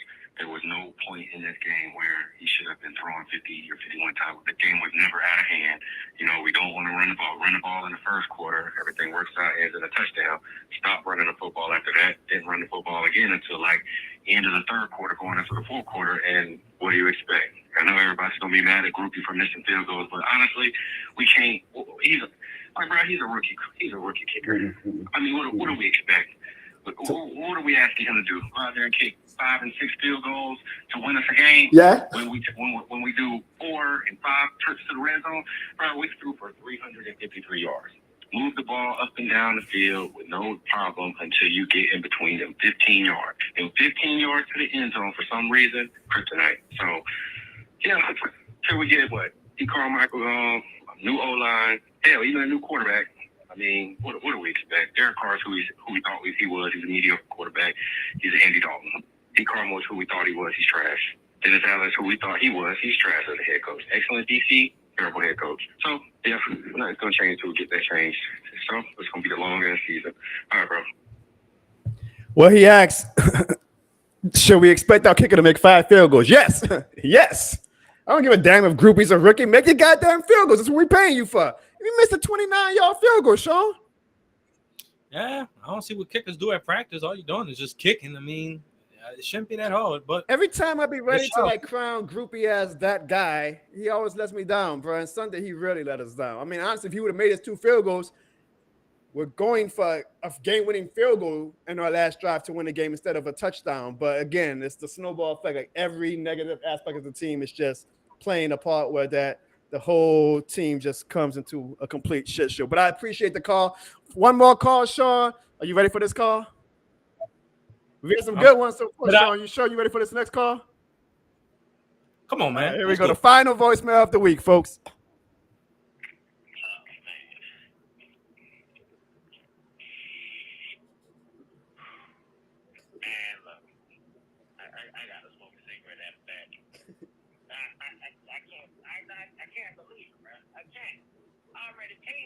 Damn money to go to the Super Bowl to watch the Saints play, and I don't think they're gonna make it after that now. God damn, bro, that shit was boring as hell. Damn, and I knew it. I knew Houston was gonna beat us, man. Man, look, I went to Trill Burgers, and don't get me wrong, boy, them burgers was hit, boy. But that line was not. How we let a rookie play? All right, I thought it was Deshaun Watson that was playing. Not no damn TJ Stride. I can't do it, bro. Look. We gotta stop. I need Gil Benson to make an emergency meeting right now and fire everybody. We gotta start all over. We not even think we the eight right now. I can't do it, bro. I really can't. We need to stop. Everybody gotta go. Dennis, Pete, Carl, Thomas, Kamara, the Water Boys, everybody. They gotta go. I like that. I was gonna say I bought a Super Bowl ticket thinking the Saints were gonna play, and now I'm thinking I'm starting to regret it. You think? You think? What sparked him to buy a Super Bowl ticket anyway? Like he must have bought that before the season, cause he must have. Time to get your refund back, buddy. Better go on SeatGeek and put that ticket on sale and use the promo code Jono and you can save $20. Thank you everybody for the voicemails. That is my favorite part of the show. I love it. Every week we get more and more voicemails. Y'all are hilarious as hell. Like honestly, after spending $1,000 on that game in Houston, y'all made me feel a lot better with those voicemails. So I appreciate the hell out of all of you guys, and I hope that everybody in the chat enjoyed those voicemails as well. But the line of the show is definitely the guy who said we paid for a car and we should have a scooter. I'm still in that line. I hope that guy calls every single week. You know who I wish did not come on the show every single week, Sean? I got a pretty good idea. Our next guest, coming off the high of the Cowboys' dramatic win to the Los Angeles Chargers. So, of course, now I'm sure he's going to be like, oh, I told you guys, the Cowboys, we're just going to completely throw away the fact that they got their ass by the 49ers and they barely beat the Chargers. But I give him a platform every week to come on the show and say what he has to say. Ladies and gentlemen, everybody's favorite, my brother, Ed Barnes.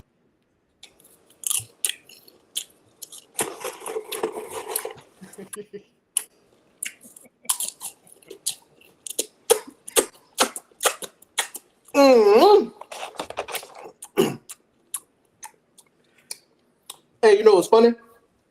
What's that?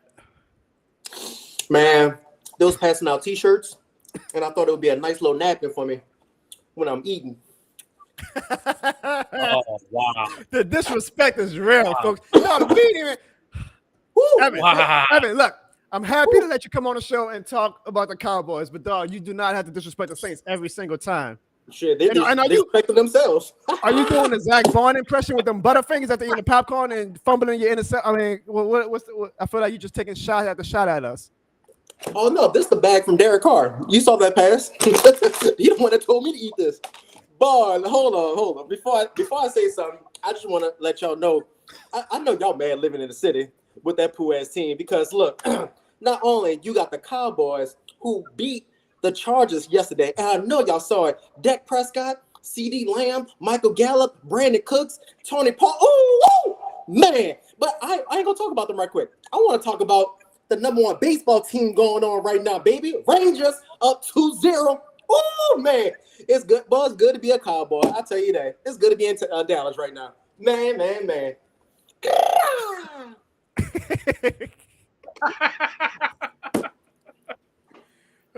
Sean, Evan, somebody says you guys are taking the 3 L's after the bye week. I got to see what y'all schedule And is. it's funny, no, hold on. You know what's funny? Because last week, people all in the chat was like, oh man, y'all can't beat the 49ers. Oh, y'all worrying about the Eagles? Let's revisit what happened last week. Who did the Eagles lose to? The Jets. To the Jets. And who did the Cowboys whip that ass in week 2? The Jets. Oh, thank you. And the 49ers, who they lost to again? The Cleveland Browns without Deshaun Watson. Cleveland Browns with who? Wait, Deshaun Watson played? Deshaun Watson. Deshaun Watson didn't even fucking play. And y'all telling me those supposed to be the 2 best teams better than the Cowboys? Are you serious? Come on, man. But man, look, I ain't trying to do it. I don't know if y'all can see this or not, but if you look at my screen, I bought me a Super Bowl ticket. Section 3 Wow. Cowboys, baby. Wow, no way did you buy us. February 11th, I'm going to see the Cowboys play, baby. I'm excited. Come on. Wow. Boy, Sean, those Cowboys fans, they never fail, huh? Woo. Show that again, Evan. Show that again. Hold on. I'm going to show it to you. You can't fake that, folks. I hope somebody takes this barcode. Wow, you bought a Super Bowl. Let me hide the barcode. Hold on. There you go. So, Evan, wow. How much was those tickets? You don't want to know. Did you use the C code for Jono to save $20? Did you? Oh, you can't even hear what the hell I'm trying to say. A blink. Get out, boy. So, actually, I don't know if you two know, but the Cowboys after the bye week play the Los Angeles Rams. Oh, man. Hold on. We gonna save that for 2 weeks from now. But I need you two to commit to that show in 2 weeks because that is going to be a good game, I would imagine. It's not. We look. Let's cut the BS right now. It's not. No. Cooper Cup is going to destroy whoever's checking them. You got Puka Nanuka. Look, Puka Nanuka is going to do a rain dance on the Cowboys. Of course, Aaron Donald's going to do his thing. And you know that's funny that you bring up Aaron Donald. He is like the 2nd best defensive player in the league. Y'all playing against the best defensive player in the league. Man, I'm excited for that game. That's gonna be a good one. I can't wait for the Cowboys to put up 31 points against the Rams when they score like 13. I'm excited for that one. Jono, you can book me on that one. I can't wait. Yeah, I'm down for that one, Jono, for sure. Who did the 49ers smack around? Answer that question. They sure didn't smack around Cleveland, huh? You can talk about Cleveland, my man, but they ain't smacked them around, huh? They got smacked.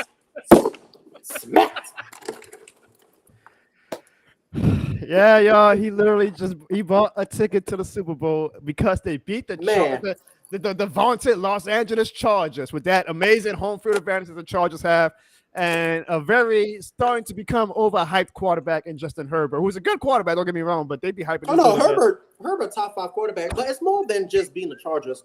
It's the Cowboys who found their rhythm on offense, and I think that honestly, at the end of this, I see us finishing top 3 offense by the end of this year. I can promise you that. I feel like we finally got our groove. I feel like we got the right play call. I feel like we know who to feed at which position at what time that we need to feed them at. That's a top 3 offense. I'm calling it. Av, I have a question for you. Because we're all so mad right now. I'm sure you saw how angry the Saints fans are in the chat and just in general. So we went a little further south of Texas to Houston, your neighbor in Houston, and we lost to the Houston Texans because the Cowboys did not play on Sunday. I'm assuming you were watching that game in Dallas of us getting embarrassed by the Texans. What was just your general reaction to the Saints losing in Houston? You know what? I got a call on Saturday night. They're like, Evan, man, what you doing on Sunday? I said, I ain't got no plan. The Cowboys ain't playing, so my Sunday free. They're like, Evan, look, we got your flight book, hotel book, and we got you 2 pair of tickets to go see the Saints in Houston. I said, sir, I hung up. Because I ain't about to go to no damn Houston, so watch some sorry-ass Saints play some Houston. Man, when I tell you, boy, man, play calling, garbage. Your quarterback, garbage. Y'all keep hyping this up defense. Who's your defense? Y'all got some old ass Jordan on the defensive line. And who's the other guy supposed to be rushing on the opposite side of him? You don't even know. Who? Carl Granderson, who's been a beast this year. Oh yeah, well, yeah, sure, okay. wait till he leaves a free agency. Then y'all got old ass DeMar, and then y'all got that slow ass cornerback. We actually resigned Carl Granderson to a contract like 2 weeks ago, and he's actually still performing after getting his money. Something that you don't know about. Dang, you know what that means, right? I know y'all love overplaying players. Look at your quarterback. Look at that. Look, wait, don't y'all have a wide receiver y'all paying money? He still hasn't scored a touchdown yet? Supposed to be Mike Thomas, Mr. Slant himself. Man, that Mr. Slant shit stopped 3 years ago. Jesus Christ. And I know Michael Thomas looking at Pete Marco like, come on, man. Run my play. Run that slant. Coach, it's on a play I know. And Derek Carr still throws it away. Nobody. But no, honestly, it's what I expected. And I was actually happy though. When I was watching the game, after the game was over, I was really happy for the Saints performance because I bet it on the Houston line and y'all won me money. So I appreciate that so much. Boy. I hate weeks like this, bro, because this is what Dennis Allen and Pete Carmichael do to us. Like, they put us in this position where we gotta let Cowboys fans come on and talk shit. And the Cowboys are 4-2. I mean, we can make fun of them all we want, but they're 4-2, and we are 3-3. Evan's got his Cowboys hat on, his literal Cowboys hat. He's got his Texas Rangers, who are up 2-0. So Evan had a hell of a weekend, huh? Man, it's been I know y'all don't know about the celebration, but woo, man, it's been good over here. And Evan, not only so the Cowboys won, the Saints lost for you. You made money off that Saints loss. The Rangers are up 2-0 on the Battle of Texas against the Houston Astros. And I saw, Evan, that Post Malone has opened up a Cowboys themed Raising Cane's in Dallas. So Post Malone took a Louisiana institution, he brought it to Dallas, and now that Louisiana institution is Cowboys branded. And I feel like you had something to do with that. Man, let me tell you, that's the best Raising Cane's location. Better than all that Louisiana fried chicken y'all got, that brother chicken y'all got. Man, look, that Post Malone Raising Cane's, nothing touching that. I tell you that. Man, that thing's so nice. That thing got a vending machine where you get a Cowboys jersey and everything. Look, you get a vending machine in New Orleans, boy, they breaking into that. I tell you that. Man, you know everything we do in Texas is better, baby. Come on now. You know that. You should know that. You live in Austin. I know you looking around Austin like, damn, this is nice here.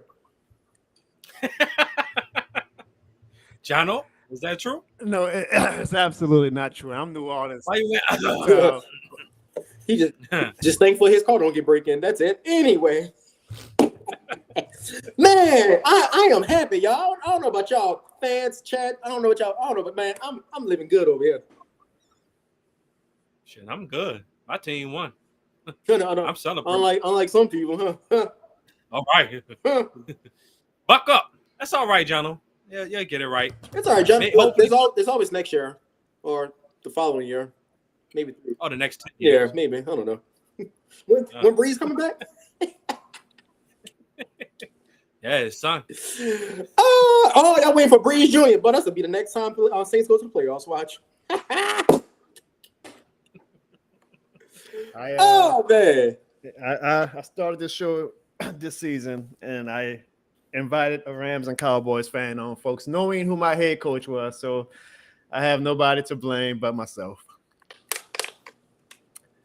I think it's time for us to get to the picks, Jono. It's I see Jerry. Jerry's a little late. Jerry asked for the voicemails. Jerry, you're gonna have to watch the replay. We went through the voicemails. We played Jerry's first, actually, Jerry. So thank you for the voicemail as always. And we understand your frustration because I am dealing with that same frustration now, dealing with these two people on my show right now. And so for some reason, I feel like Evan just brings out the worst in Sean. Sean be coming in all cordial, coming in all calm, and just trying to give fair analysis. But then Evan gets on the show and gets started, and Sean starts taking shots at my team, man. I always take shots at your team. Y'all do all the shot taking for me. Sundays. Y'all taking shots at each other. I mean, why? I keep telling you, leave the emotions out of it. Y'all study put y'all emotions in it. For what? Sean. Y'all are who y'all are. Sean, you keep saying leave the emotions out, but the game. Y'all should do what the Rams did a couple of years ago. Just get all the picks and go for who you want. Go get the top corner. Go get Sauce Gardner. Yeah, that's who y'all gonna fucking need. Go get Kirk Cousins or somebody. That's who y'all need, bro. Well, while the chat tells you and Evan a new one, I just want to say that y'all can take all the shots and all the trash talk that y'all want, but to put a final recap on the atrocity that was that Saints and Texans game, for everything that Evan is talking trash with, for everything that Sean is talking trash with, it means not a damn thing to me, because if I can survive this, you guys are nothing.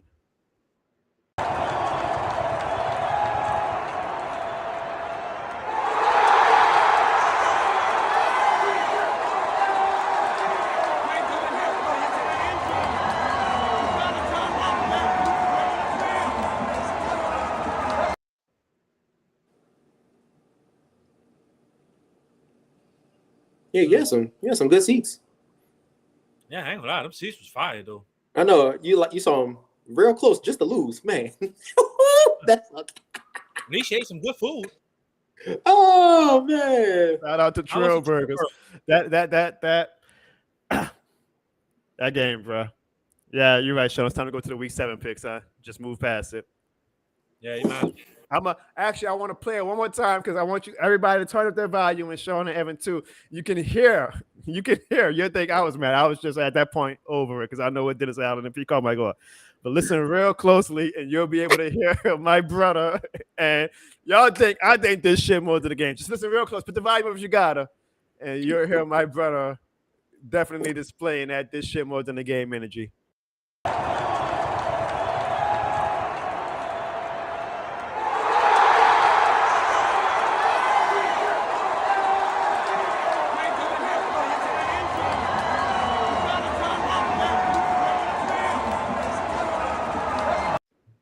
Boys, that's time I left. Why are you throwing it to the end zone? That's one upset. I'm just glad that my brother didn't have any sharp objects, breakable items, because he probably would have smashed something after that. For everybody asking how much I paid for the Texans game tickets, y'all do not want to know, but watch my reaction video on YouTube, and the answer is right there. But thankfully, I got like 2,000 views on that I'm making some money back with it, I guess. All right. On to week 7. We're past the Texans. It happened. It's done. This is the NFL. You always focus on the present. Evan, do you want to stay on and make, since Ziggy's not with us tonight, do you want to make week 7 picks on his behalf? Oh, come on, coach. Put me in. All right. So I'm not as great of a producer as Ziggy, so I'm not going to be able to put the picks in the game. Oh, we got a super chat. Hold on. Before we get to the picks, we got a super chat. I got to show my man Hoodie some love. Hoodie says, for $5, which I appreciate you, Hoodie. And this is for you, Evan. This man, this is how hated you are, Evan. This man paid $5 to tell you this. He said the biggest karma for Evan is him at the Super Bowl watching the Saints play and not the Cowboys. Evan, he paid $5 to basically tell you to take that Super Bowl aspiration ticket you have and shove it up your ass because you already had to witness a Saints Super Bowl. Wait, when the Saints went to the Super Bowl? When are they going? He's talking about 2009. Oh, he might be talking about the future. He might be talking about the future. Hey, oh gosh, I ain't gonna be alive if that's what he's talking about. I ain't gonna be on this earth. Not for a Cowboys my one either. grandkids. Hoodie, shout out to you for the $5 super chat. You're right. Evan is a piece of shit. That's basically what the super chat says. Sean, Hoodie, that's a super chat. You gotta give him another this shit more than the game. Oh, this shit's more than a game all day. All fucking day. Evan, I feel like you gotta give him this shit more than the game too, man. You got the $5 chat to address you personally. Texas, baby. I don't do that. We them Cowboys, baby. When was the last time the Cowboys was in the Super Bowl? Bag Boy It's about to be 2023. Bad Boy says that Evan, you are ruining my show. I might have to ask my audience. I might have to leave a poll. Like, do we want Evan on the show? Is he bringing down the Jono Barnes show, Evan? I don't want to lose audience members if people think that you are a detriment to my team. They're calling you the Peacock Mike of the Jono Barnes show. And look, and it's fun because these are Saints fans. They ain't got nothing else to worry about. It's not like they got a good team. Sean, you encourage him when you laugh. You know that, right? Yeah, because I don't like the Saints either. Y'all trash. I've been telling you this for years, buddy. So let's get to these Week 7 picks, and let's talk about what's in store for y'all Thursday. Let's go. All right, we will get to our Week 7 picks. We'll make this short and sweet. We're going to do the Jaguars and Saints last, even though it is a Thursday night football game. Starting off, folks, we have the Atlanta Falcons versus the Tampa Bay Buccaneers, which is a win-win for the Saints when either one of those teams lose. So I will start with you, Sean. Who are you picking between the Falcons and the Bucs? And everybody in the chat, please leave y'all picks as well. Who do y'all think is going to win this game between the Falcons and the Bucs? I'm going with the Buccaneers this Sunday. I think they're going to bounce back. Man, you know, you got Baker Mayfield playing quarterback at the Bucs. You got DeRitter playing Atlanta. And I seen DeRitter play, and I'll still prefer him over Carr. Man, but give me Tampa Bay. You don't have to take a shot at the Saints every topic, Evan. Damn. It's so. I'm sorry, man. I was just speaking facts. I'm sorry. I'll stop. I apologize, y'all. I'm sorry. All right, well, so Sean, who you picked again? Going with the Bucs. And Evan, you picked the Bucs too? Damn, with the super chat. Hold on. I'm going with the Falcons. I think the Falcons are going to, the Falcons have kind of been like us, up, down, up, down. I think the Falcons get the upset. Losers picking losers. The Falcons are losers. Hoodie got money to blow, boy. Hoodie is just showing love to the channel. Evan, he's literally paying money to talk shit to you. That's how hated you are. This man say Evan is okay, LOL. He loves the comedy act. Evan, he's calling you a comedy act. He said he thought I did comedy. He's saying you a comedy act. I know. I thought I was being serious. Damn. Hey man, Hoodie need to stop doing the super chat donated to the Saints. Y'all need another quarterback. Y'all need to help pay Derek Carr. Come on. Out of team. Hoodie, man, shout out to you. Hoodie, before you talk trash to Evan anymore, please just leave your link to your YouTube channel in the chat so people can show love to you and come to your channel. But I appreciate all the love you've been showing, Hoodie. All right, for the next game, we have the Las Vegas Raiders versus the Chicago Bears. It sounds crazy to think that the Raiders are in position to possibly win 3 straight games, but I think that is what is going to happen, especially with Justin Fields is out. I don't know if it's been confirmed that Justin Fields is out, but I know he's hurt. So I'm going with the Las Vegas Raiders. I think Justin Fields is not playing this weekend, and I don't even think Jimmy Garoppolo playing, but 2 bad teams. I'm going to go with the Raiders, though. Man, I bet it on the Bears +3 against the Vikings last week. They burned me once. They're playing against the Raiders. With Fields or with no Fields, they still losing. Give me Raiders. There you go. So that means we got a sweep, huh, guys? Yeah. All right. Well, y'all know what happens. Y'all know what happens when we have a sweep, ladies and gentlemen.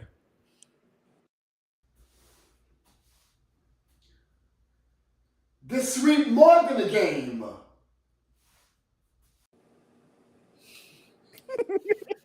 The Jono Barnes Show, folks, the greatest show on earth.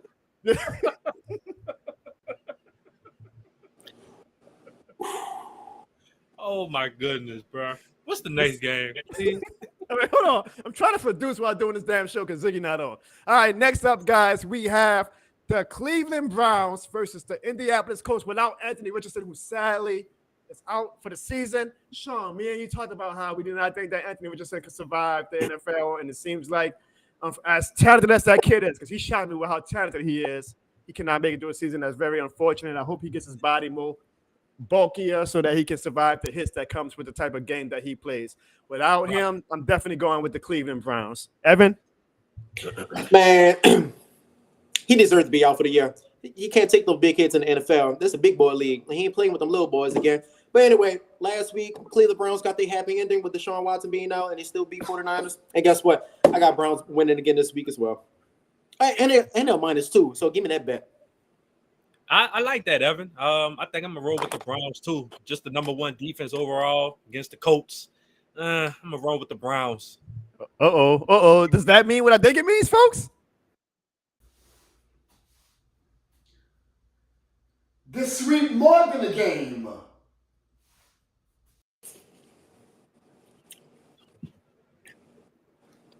Gotta come up with something better than this, bro.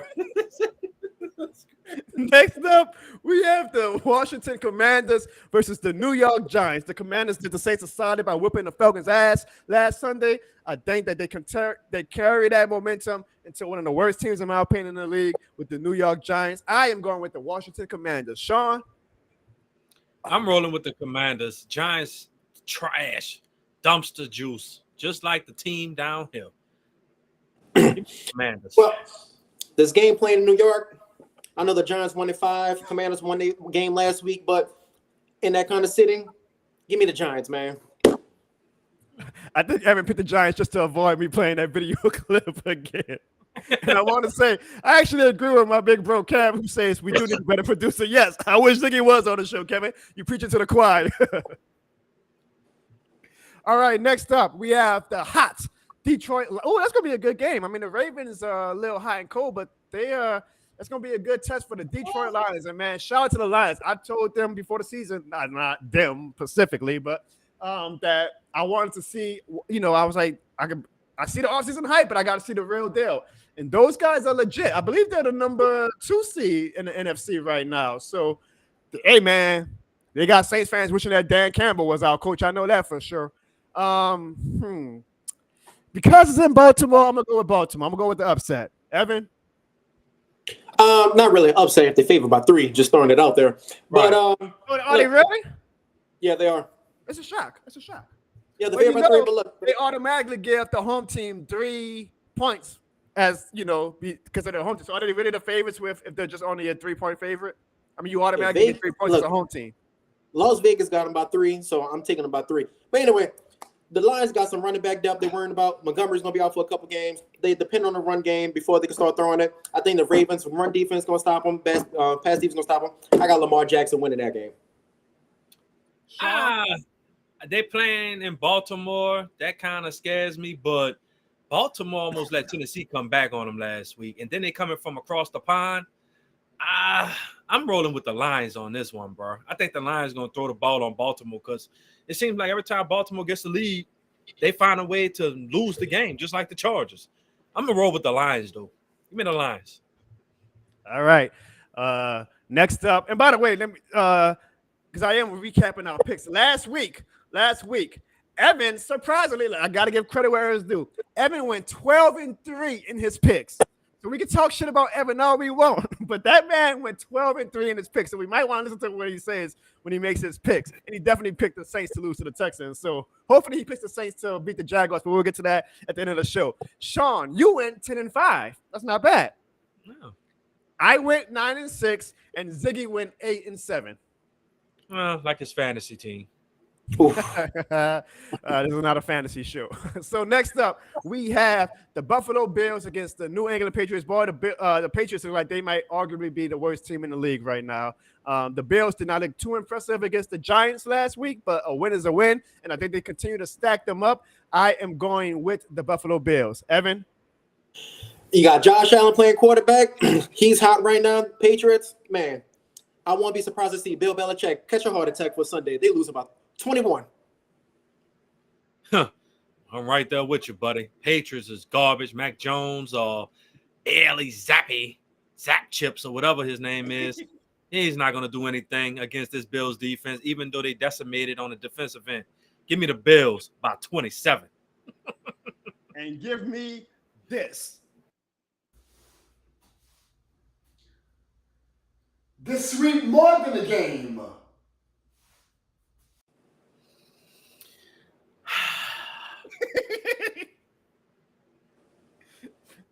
Y'all know the reaction y'all make when I play that video?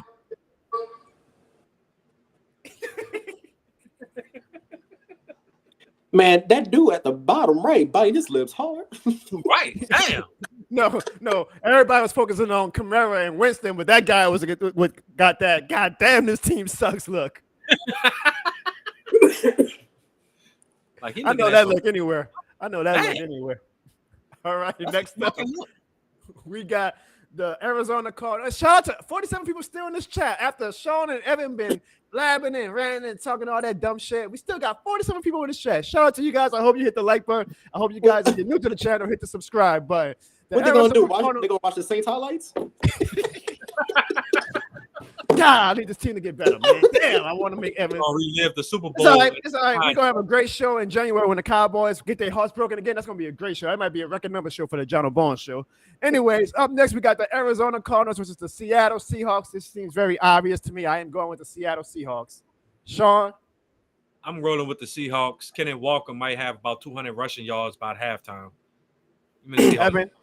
Man, look, the Cardinals are a really good team. I mean, they're a lot better than what people are expecting. You got Oh, yeah, y'all got your ass whipped by them. By the quarterback. I know they're 1-5, but they are better than 1-5 team. Give me the Seahawks though by 10. And give me this. This week more than a game. Every time I watch that video, you see something new. It's the greatest video ever produced. And also, I absolutely agree with my girl Pammy. We like to watch clowns. That's why they watch my channel, and that's damn sure why they're watching this show right now, watching clowns like Evan and Sean. I agree with you, Pammy. That might be the comment of the night. All right, next up we have the Pittsburgh Steelers versus the Los Angeles Rams. I'm gonna let Sean start off with this. Sean, how you feeling about this game and who you got? Oh, I got the Rams, babe. I got the Rams by 10. I have no faith in Kenny Pickett. Their team is decimated with injuries as well. I got the Rams by 10. Evan? Honestly, I think it's going to be a really good game. I think the Steelers going to depend on the defense to stop Matthew Stafford on the other side. I got Steelers on this one. And I am going to go with the Steelers as well because I believe the Rams, I just don't have faith in them yet to go on a winning streak. Sean, now I could be wrong, Sean, and you guys have definitely impressed me. I'm all the jokes aside, you guys have really impressed me this season. But I think, and if I might be wrong, are the Steelers coming off a bye week this week? They're coming off a bye, yeah. All right, yeah, I think they're gonna be fresh. That they're gonna be, and I definitely know that the Steelers fans are gonna take over y'all stadium. And unlike our team, I think that Mike Tomlin is gonna give those Steelers fans something to cheer about. So I am going with the Pittsburgh Steelers. Next up, we have the Los Angeles Chargers versus the Kansas City Chiefs. I mean, it looks like a good game on paper, but the Chargers are always they're a close team, but never close enough. I think that continues. I am going with the Kansas City Chiefs. I wonder if Taylor Swift is going to be at that game. I don't know about this one, bro. It's something telling me that the Chargers might just it's a divisional game, and Patrick Mahomes got their number. I think it's going to be closer than what people think, but give me the Chiefs by 3 though in this one. Evan? Man, I had a conversation with Tim McGraw. He was talking about karma and all that, how sparks flied and everything. Came in a white horse. Man, look, I know Chargers didn't look that good, but against Kansas City this week, give me the Chargers. Wow, okay. By the way, that was Taylor Swift songs, y'all. Come on, y'all. I'm not mad at it. I'm not a Taylor Swift fan. I missed all the references. I'm sorry. Evan. My brother Juan might have caught them, but I did not. And you know what? So honestly, this is like the type of game that the Chargers always do win. That makes people think, oh, you know, they're close. So I'm not going to be shocked if the Chargers win, but I'm still putting my money on the Chiefs. All right, next up we got the Green Bay Packers versus the Denver Broncos. The Broncos are coming. Well, both teams are coming off a bye week actually, so they're both going to be fresh. I think Sean Payne is honestly kind of quietly tanking. So I'm going to go with the Packers. Sean? Broncos played last Thursday, right? Oh, yeah, they did. It's a mini bye week they're coming off of. Yeah. They didn't... Still, I think a fresh Aaron Jones coming off an injury, his hamstring injury. Broncos can't stop a damn running nose Give me the Packers with Aaron Jones running wild on their defense. Yeah, I know Sean Payton was in New Orleans on his over this past weekend, thinking about coming back to the Saints. Then he saw the Saints play. He said, "Shit, I'm going back to Denver." But anyway, look, Green Bay gonna run all over them. Denver already released 2 of their best pass rushers. Give me Packers by 7. Well, the 3 of us picked the Packers. So y'all know what that means.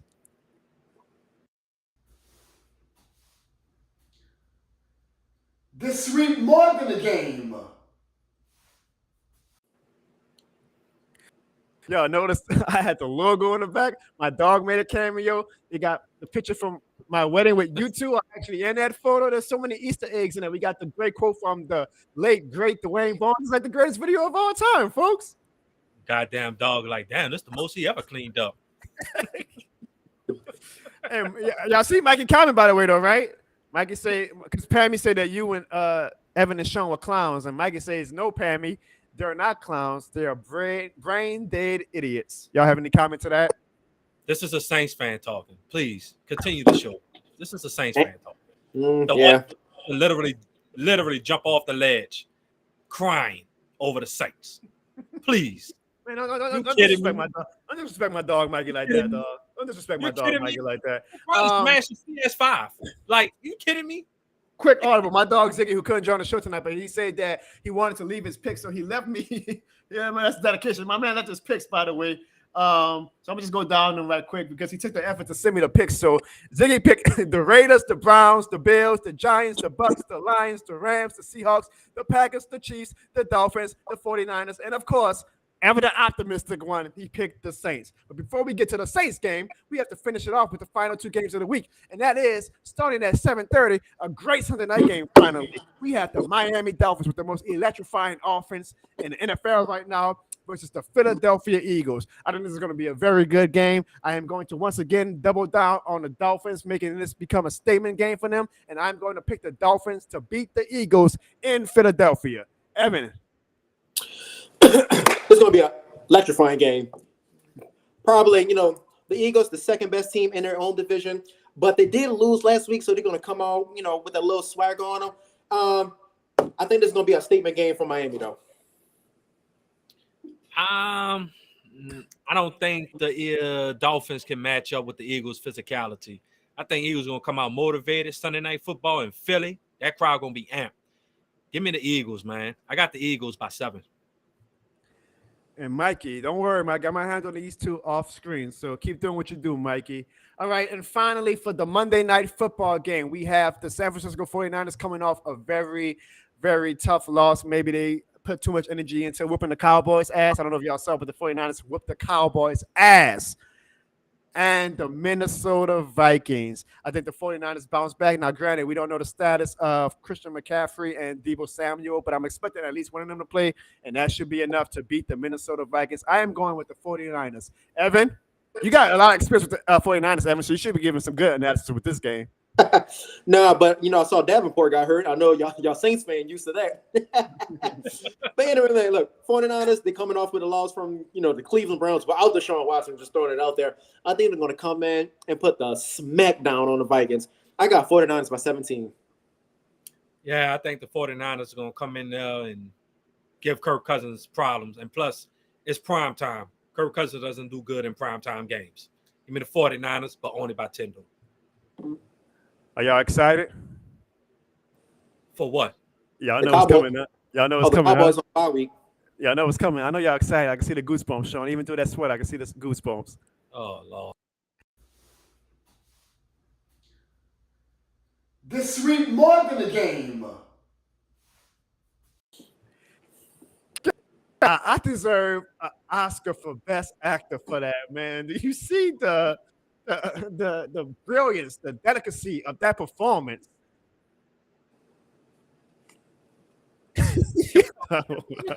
Finally, guys, I got them to shut up. You see, I know what I'm doing.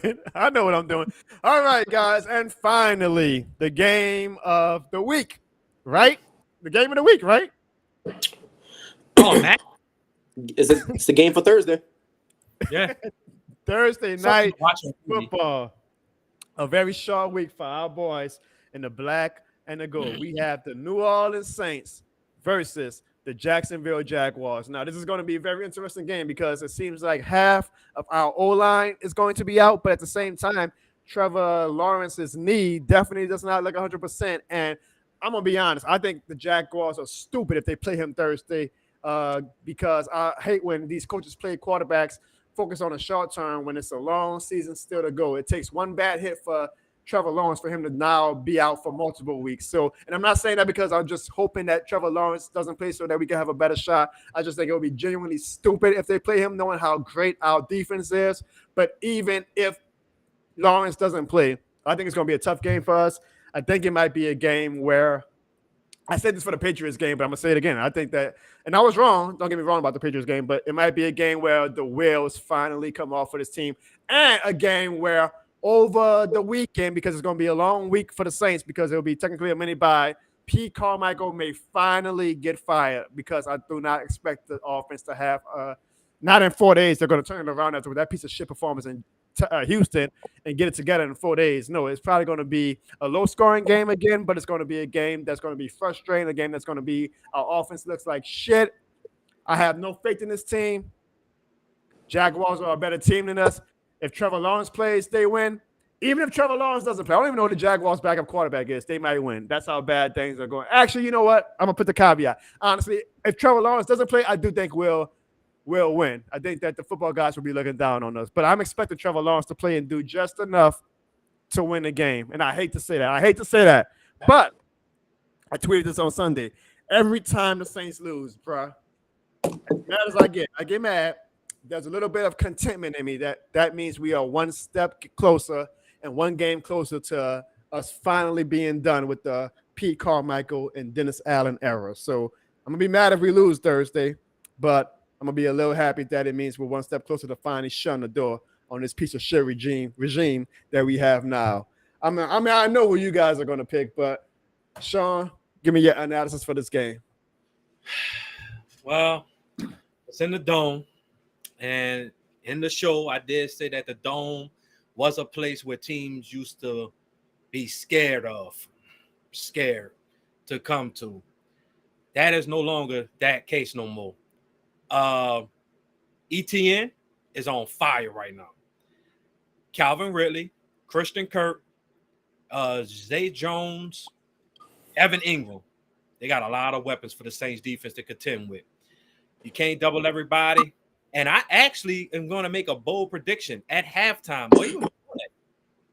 I can hear the chants of fire Pete, fire Pete, fire Pete. I guarantee you, if y'all do not put up no points in the before halftime, Jono, yes, I agree with you. Pete Carmichael will be fired.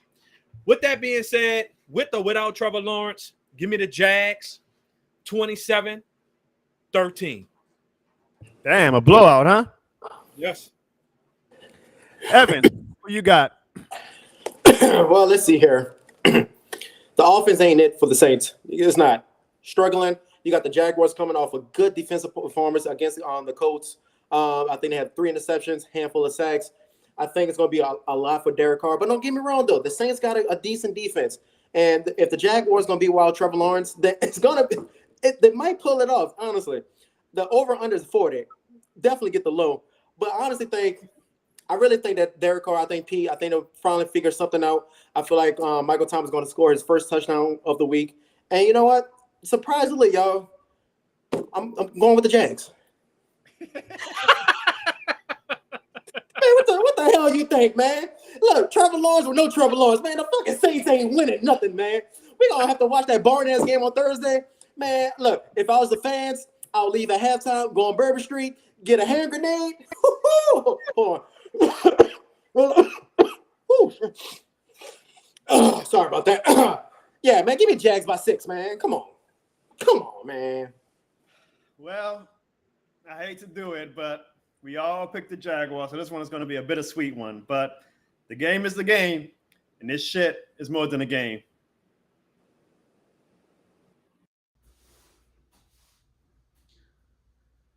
This sweet more than a game.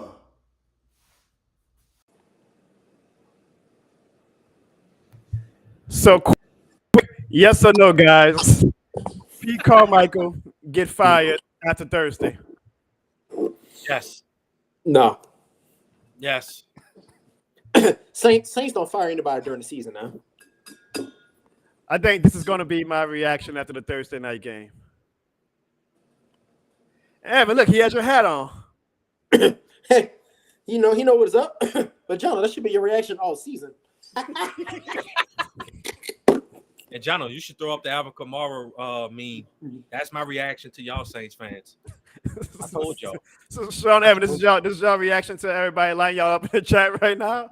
Like really? Like really? Hey, that's the reaction I always make when I go to McDonald's and they say the ice cream machine broke. That boy love hurt. Ooh. Hey, we got another super chat again. Oh, Hoodie got money in the this shit blow. more than a game. This shit more than a game. Hoodie, I appreciate you. And Hoodie, well, goddamn, what a chat went. I'm looking for it now. I need Ziggy, I lost the chat. But Hoodie, Oh, wow. no, that means we're just getting a lot of chats right now. So, all right, I'm blind. I'm sorry. I saw Hoodie left the. All right, here we go.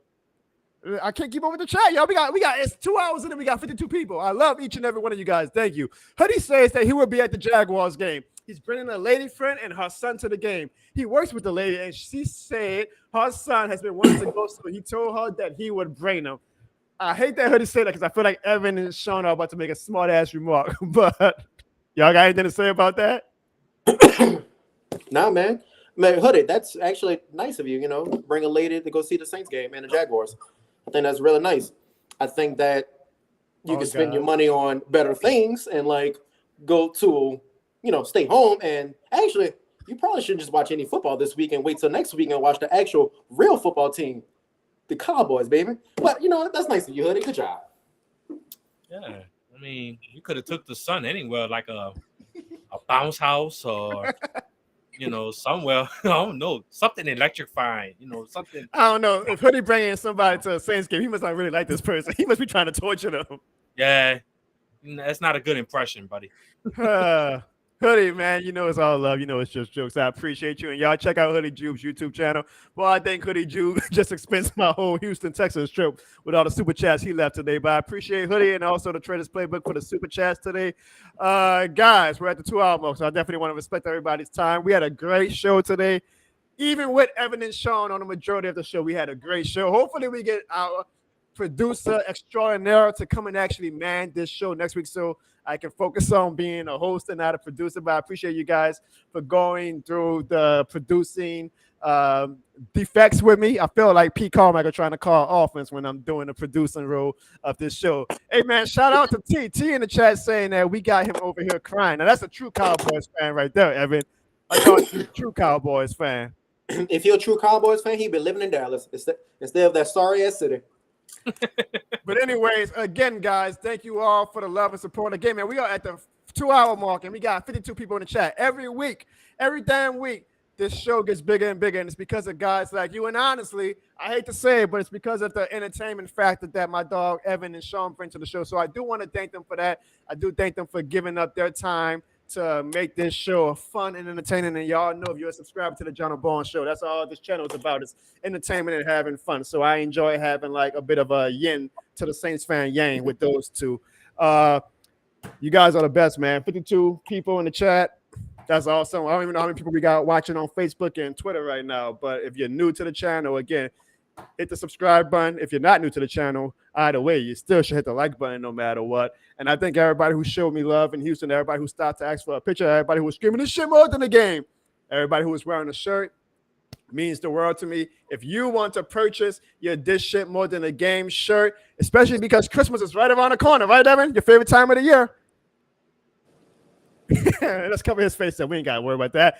Just hit the barcode, QR code right there. Take your phone out right now. Scan that QR code. It will take you to the website, but it's an easy website to remember if you just want to type it out. And that is www.thisshitmorethanagame.com for the low price of $28.03. You too can have a This Shit More Than a Game t-shirt. I should just Evan, stay right where you at. Yeah, you go. It's perfect. You're right there. It's perfect. You're in a great spot on the camera. Evan, stay right there. Stay right there. But Sean and Evan, do y'all have any final words before we wrap up? No, man. Just know that this shit is more than a game. I appreciate that. And y'all better know this shit is gonna be more than a game after Thursday for y'all Saints fans. Grab y'all tissue because y'all gonna be crying. Y'all gonna be crying. This shit's more than a game. Evan, do you have anything to say? Yeah, I'm trying to see. I see these two dudes going back and forth on a chat. I'm trying to see what the hell they talking about. Right. I mean, And shout out to Justin. Shout out to Mikey. Been on y'all. I think Mikey's Damn, dislike Mikey, from y'all has turned to hate. Mikey, you don't got no bedtime? Don't you got school tomorrow? right. Damn. Anyway, final words. Yeah. Shout out to you, Derek. Go ahead, Evan. The final words for me. Cowboys on a bye week this week, so I'm gonna be chilling. But I am gonna watch the best baseball team in the fucking country play this week. So letting y'all know, look, Rangers, World Series, right? Cowboys, Super Bowl. Dallas Mavericks, NBA Finals. Man, it's a good time to be a Dallas person. I'm telling you that. I don't know about that one. And guess what? Y'all already saw my ticket going to the Super Bowl to watch the Cowboys play against Miami. Nope, the Bills. I'm sorry. Playing against the Bills. That's what I'm calling it. That's what I'm be seeing. Justin in the chat, I appreciate that you are so passionate right now. That's that this shit more than the game energy that I love. Hopefully you buy a shirt, Justin. Man, the chat's still popping. I can't keep up with it. This was a bad day for Ziggy to skip, man, because it was hard trying to manage the chat and manage the stupidity of YouTube today. But I do appreciate you guys joining the Jono Barnes show.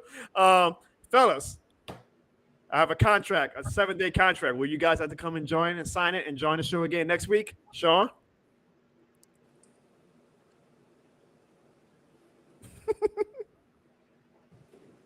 Evan? Well, I don't know. I don't know if y'all want me on there because after the Saints lose Thursday against the Jaguars, do y'all really want me back on the show? I'm more than welcome to come back on the show. I love to talk about the Saints. Please have me. I would love to come back. And folks, thank you guys for joining the show. All I can say is this shit more than a game. And if this is our last game with Pete Carmichael, Pete, thank you for the 9 memories. Yes, I can't wait, baby. We about to go whip the Texans butt. Man, again, here we come to get you. The Saints coming, baby. A little bit more corner. Shit more than a game, man. Texans about to find out. Can't wait, baby. Let's go. NRG Stadium. Here, the Saints come.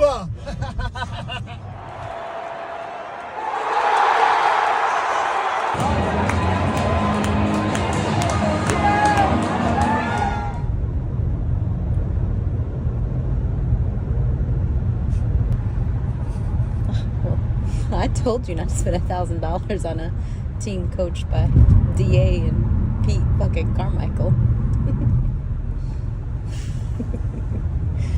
Come on now. Come on. What happened? What happened earlier? We were jamming, right? Turn that shit off, man. Oh, You do this come shit on. more than a I'm trying to game. lighten Stop. up. Stop. Stop. Let's just go back home to the homes.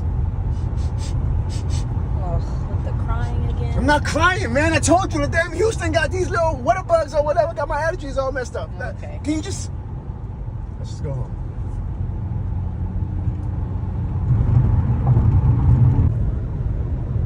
Oh, come on, man. Tackle him. You know what you're also on. You hold him in the tackle. Tackle him.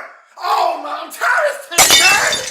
Jono, they were going to call the cops. Oh, God. This shit more than a game, man. Ah, yes. We've all been there before. This shit is more than a game, man.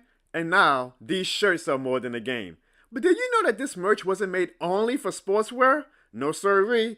This shit more than a game is a lifestyle brand. You can wear the shirts for anything, such as going shopping, working out, This shit more than a game. doing chores, setting the mood,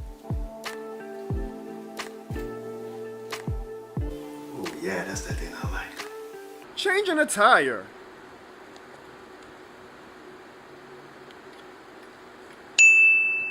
robbing a bank, Go, go, go, go, go. Jump in a Falcons fan.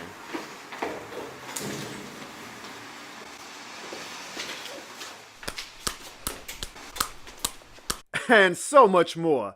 So purchase your official This Shit More Than a Game merch today for the low starting point of $28.03 and let the world know this shit more than a game. Warning, please see a doctor if you feel you've gone too far with taking this shit more than a game. This Shit More Than a Game is not associated or licensed with any organization or entity except for Jono Barnes LLC. This Shit More Than a Game is not responsible for any fights caused by the shirts. Jono Barnes LLC does not promote or recommend violence of any kind unless it's at the expense of a Falcons fan.